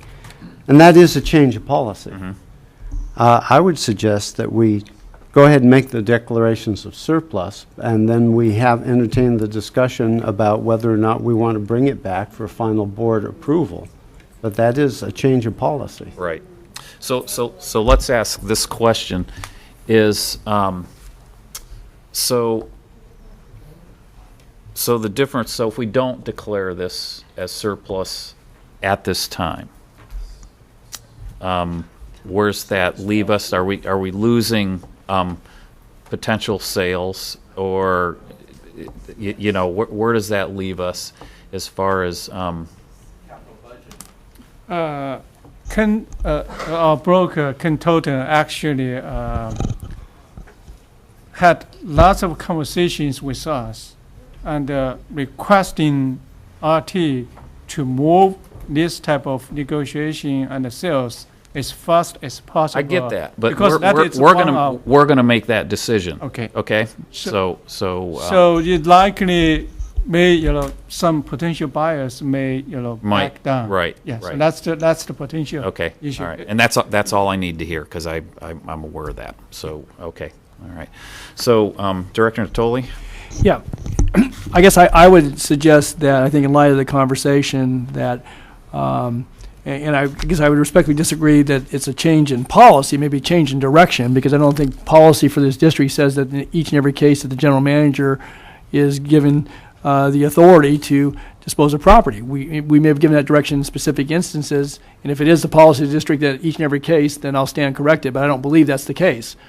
But I'm not going to argue that point right now. I do think, though, that in light of, I think in Chair Maureen did a good job in summarizing some of the dilemma here, I would suggest that we're going to be back in session here in a few weeks, that we continue this matter, to have staff give us clarifications about, not only about process, but where we are with these, and if we lose potential buyers or gain potential buyers, then that'll come out in the wash. But again, I think that staff certainly has proceeded accordingly, but in my view, that for where we sit this evening, that I think, and again, I would be prepared to make a motion that we continue this until our November meeting, and staff can come back, can reframe this report, I think answer some of the questions that have been put out here, talk about the process, and then, if this board wants to continue to direct the authority to the general manager, leave it as it is. I would like to have that as a part of the discussion, though, as to relates to property sales on these dispositions and any other ones as well. I think those are ultimately board responsibilities. So second the motion.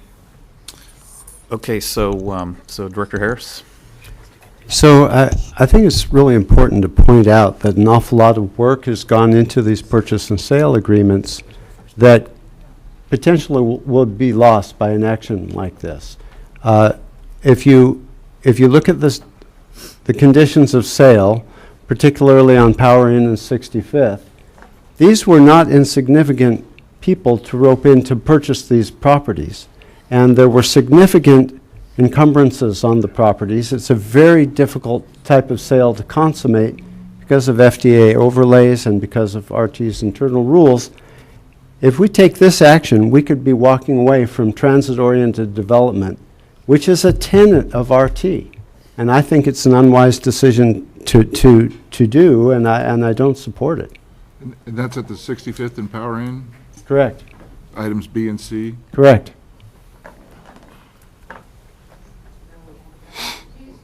Well, my substitute motion would be to continue item A to November 13th meeting and approve items B and C. I will second that. Let me just ask the maker of the motion then, because it sounds like there's a lot of interest, even with declaring, and help me out here again.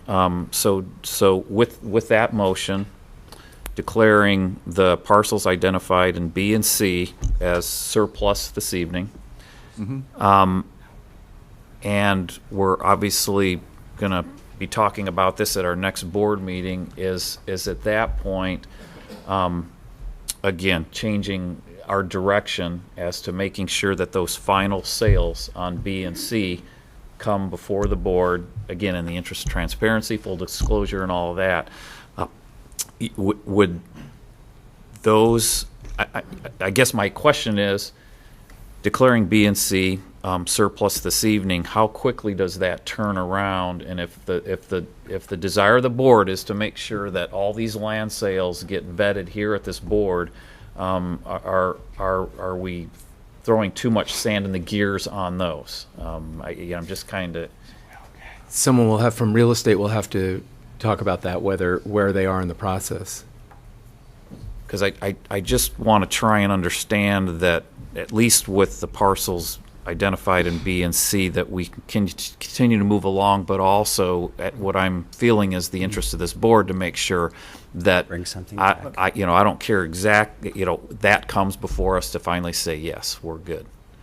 Sure, I guess we could bring kind of a summary of the terms and the conditions. I think one thing we need to be careful is we will not dictate the entire use. They have concepts, but they're still working through, obviously, that. So we could bring back some concepts that they've given to us to say, here's kind of a planned use on how we want to develop that. So would we need at our November meeting to change that direction, kind of in parallel? I mean, is it possible that we could have a buy-sell agreement approved in our first meeting in November on any one of these parcels? If we convert the 65th Street and the Power Inn to surplus, I think we are a lot farther on in the negotiations, and we might actually have something, but I don't care. It's tough to say. Doesn't Yeah, we have could to be there, get the summary of the terms. I just want to understand that we're not going to preclude ourselves from making that final determination on the buy-sell. So it sounds like what you're telling me is, no, we're good. Right. Okay. Because then we can use that November meeting to talk about this change of direction, reverting back to this board, finalizing sales of property. So with all that bloviating, which is I'm trying not to, but so the maker of the motion was. Could you repeat that, Steve? Continue item A to our November 13th meeting and approve items B and C. And would you add direction to add at our November meeting the, I guess, an agenda item related to directing, an agenda item reverting the final buy-sell, the delegation to the board instead of the general manager? Well, that's what I was thinking. Okay. All right. So you're good. Okay. All right. Mr. Chair, if I could just, that understanding with your questioning, I think I understood from Brent, I saw Henry shaking his head, that as relates to items B and C on the agenda, that we would declare them surplus this evening, and then allow them to negotiate over the course of the next several weeks, but that recognized that it had delegated authority previously, but that there would be no consummation of sale. You'd come back to this board for the final discussion about final disposition. There's still a board discussion on those particular items. And that is the motion that. Yes. And as it relates to item A, that would be put over to November 13th to talk about process. Yeah. As well as delegation authority and other aspects. Yep. Okay, and so, The seconder accepted that. yes, so are you okay with that, Director Budge, as far as all that? Just to confirm Okay, that the question of delegating authority to the GM to sell all three of the properties then will also be discussed on the 13th of November. Yes. Yes. Then I'm good with the second. okay. So, okay, so all three of these will be discussed in November? Is that what I heard? Is that what I Probably heard? as separate items, but. Okay, Yeah. right, okay. It'd be better. All right, Separated. so I think we got there. So with that, any other questions, comments from board members? Director Natoli? And so you're continuing item A. Correct. Yes. Without any No action. decision on Yeah, that. got it. Correct. Just so it's clear.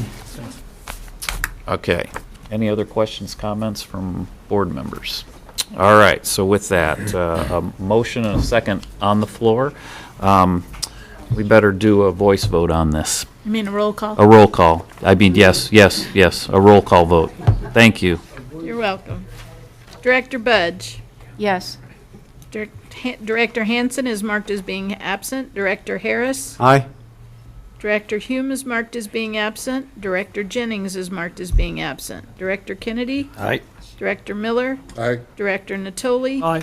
Director Chenier and Cerna are both marked as being absent, and Chair Moran. Aye.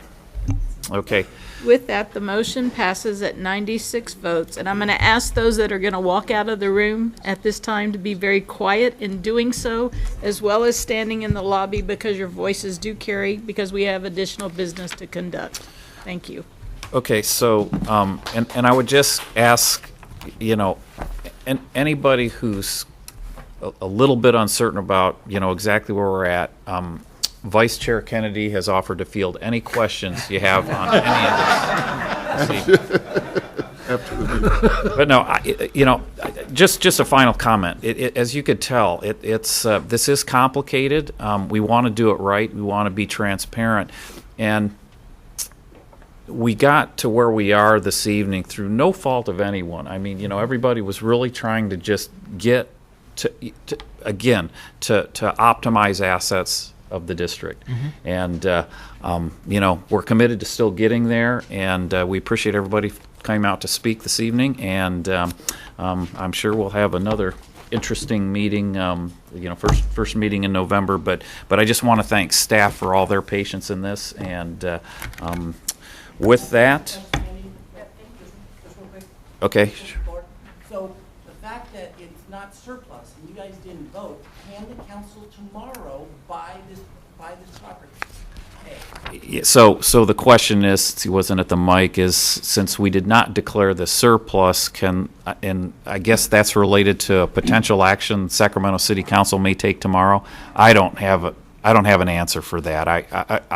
I'm not sure. So we'll have to get an answer for you off that. So yeah, one last question. This is really out of the ordinary, but Can you come to the microphone, yeah, why don't you come to the mic please? there?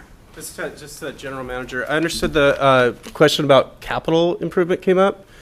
If this property on Evergreen goes to surplus, then you can't buy buses?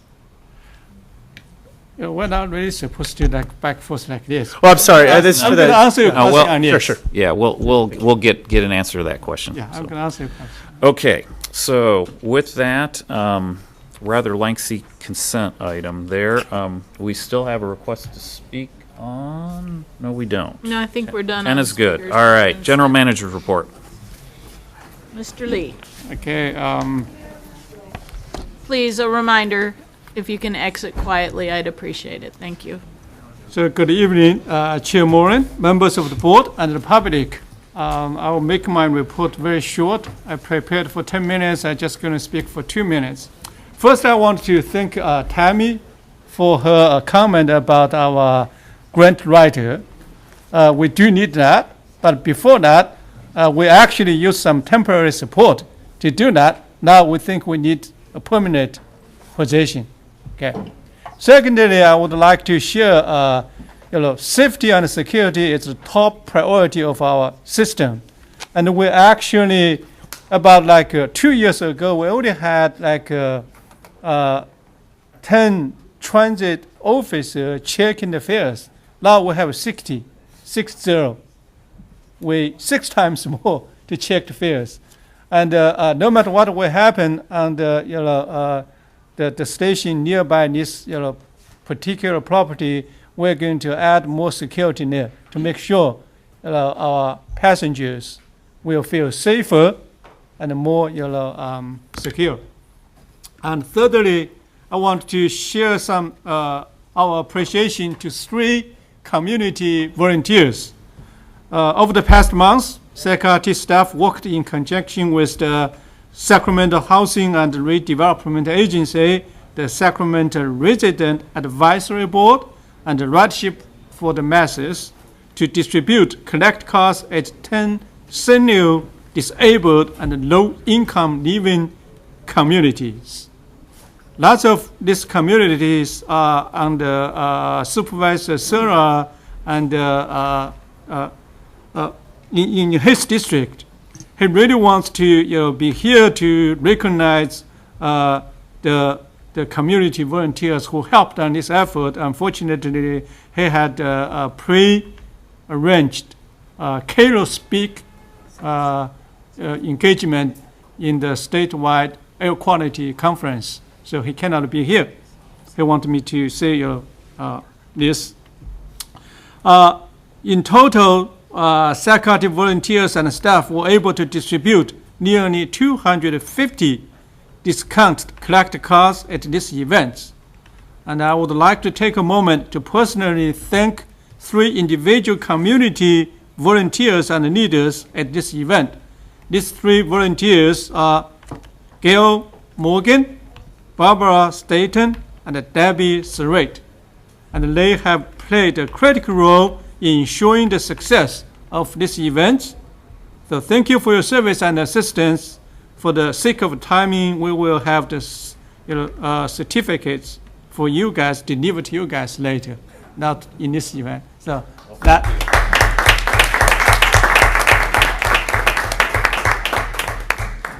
that concludes my part of the report. I would like to invite our police chief, Lisa, to briefly update our board with the security. Good evening, Lieutenant.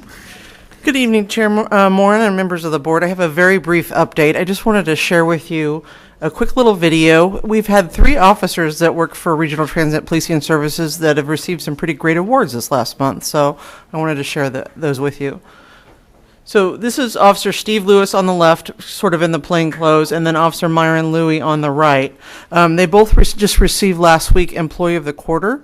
Steve has been he's been helping out the cadet program. He was a cadet many years ago for the Stockton Police Department, and he's really elevated the game of the Sacramento Police Department's cadet program, which I personally started. So very pleased that he got that award. And then Myron just received his, Officer Louie received his master's in master training in crime prevention through environmental design. So he's been doing some amazing work. As you know, we've adopted stations, so he's helping all of us do SEPTEDs on our stations. And then here's the quick video about Officer Gus Johnson, who got a Community Partnership Award.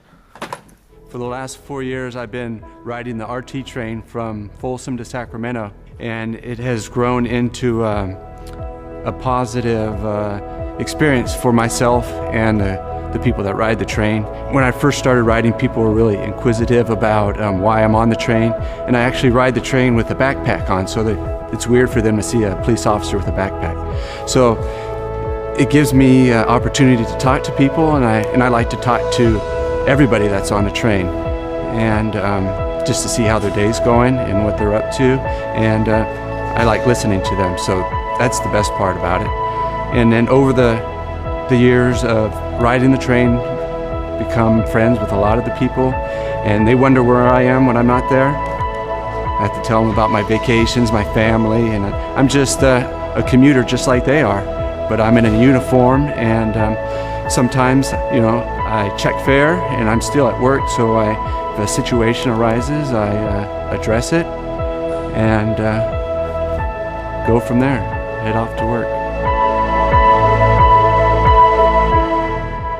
So that concludes my short presentation tonight, but I just want to really make note that we have some amazing police officers working for us here. Thanks, Lieutenant. Thanks for sharing that with us. Okay, I do. Anything else left on the general manager report? Okay, so we're good. So we do have one request to speak on this. Brenda Anderson. Brenda?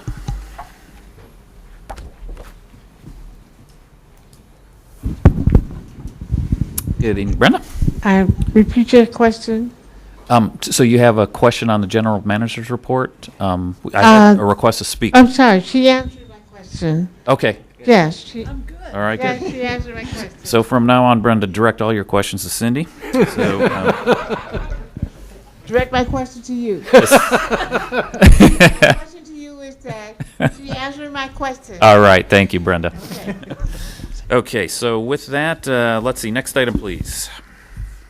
Make a note that we are pulling item number 12 from the agenda. Will be brought back to the future, in the future. So item 13, the Capital Corridor Joint Powers Authority report, if Director Harris has anything to add. Nothing to add on the last meeting. Thank Okay, you. thanks, Jeff. And I do have a request to speak on this item from Mike Barnbrum. Mike is gone. Okay, so with that, next item, please. Item number 14, San Joaquin Joint Powers Authority meeting, and Director Hume is not here to add anything. Okay. Item 15, the Paratransit Inc. Board of Directors meeting, and neither one of the members are here to add anything. Okay. Moving on, I'll announce the items for closed session, and the board will Okay. recess to close. 1 second here. We have a question. Director Harris? Actually, I did have something that I wanted to report about Capital Corridor. So myself and Chair Frerick and Director Saylor went to Hercules to look at the potential of a Capital Corridor station that they have in mind for that locale. It was a pretty interesting afternoon assessing the possibilities. Capital Corridor is going to have to make quite a few decisions about priorities and realignments before something like that can happen, and also have to factor in global warming and what sea level rise might mean to that locale. So it's going to be an interesting discussion. But I would say this, that the city of Hercules has done a tremendous amount of work to make their case for a stop there. And moving forward, it will be a very interesting discussion. Good for them. Nice to have advocates out there. So, Mike, did you have a short, 15-second comment here? Oh, just maybe a minute or okay. so. Last Monday, Capital Corridor's Director of Planning, Jim Allison, along with San Joaquin's Manager of Regional Initiatives, Dan Levitt, attended the open house and formal presentation of the Sacramento Valley Station Master Plan.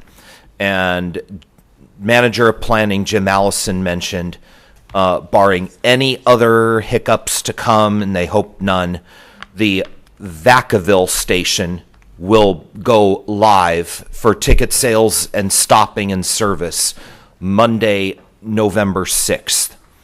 And as a follow-up comment about the event on that date, which was a week ago today, I want to personally follow up with Chief Lisa Hines' presentation and thank her officer, Officer Givens.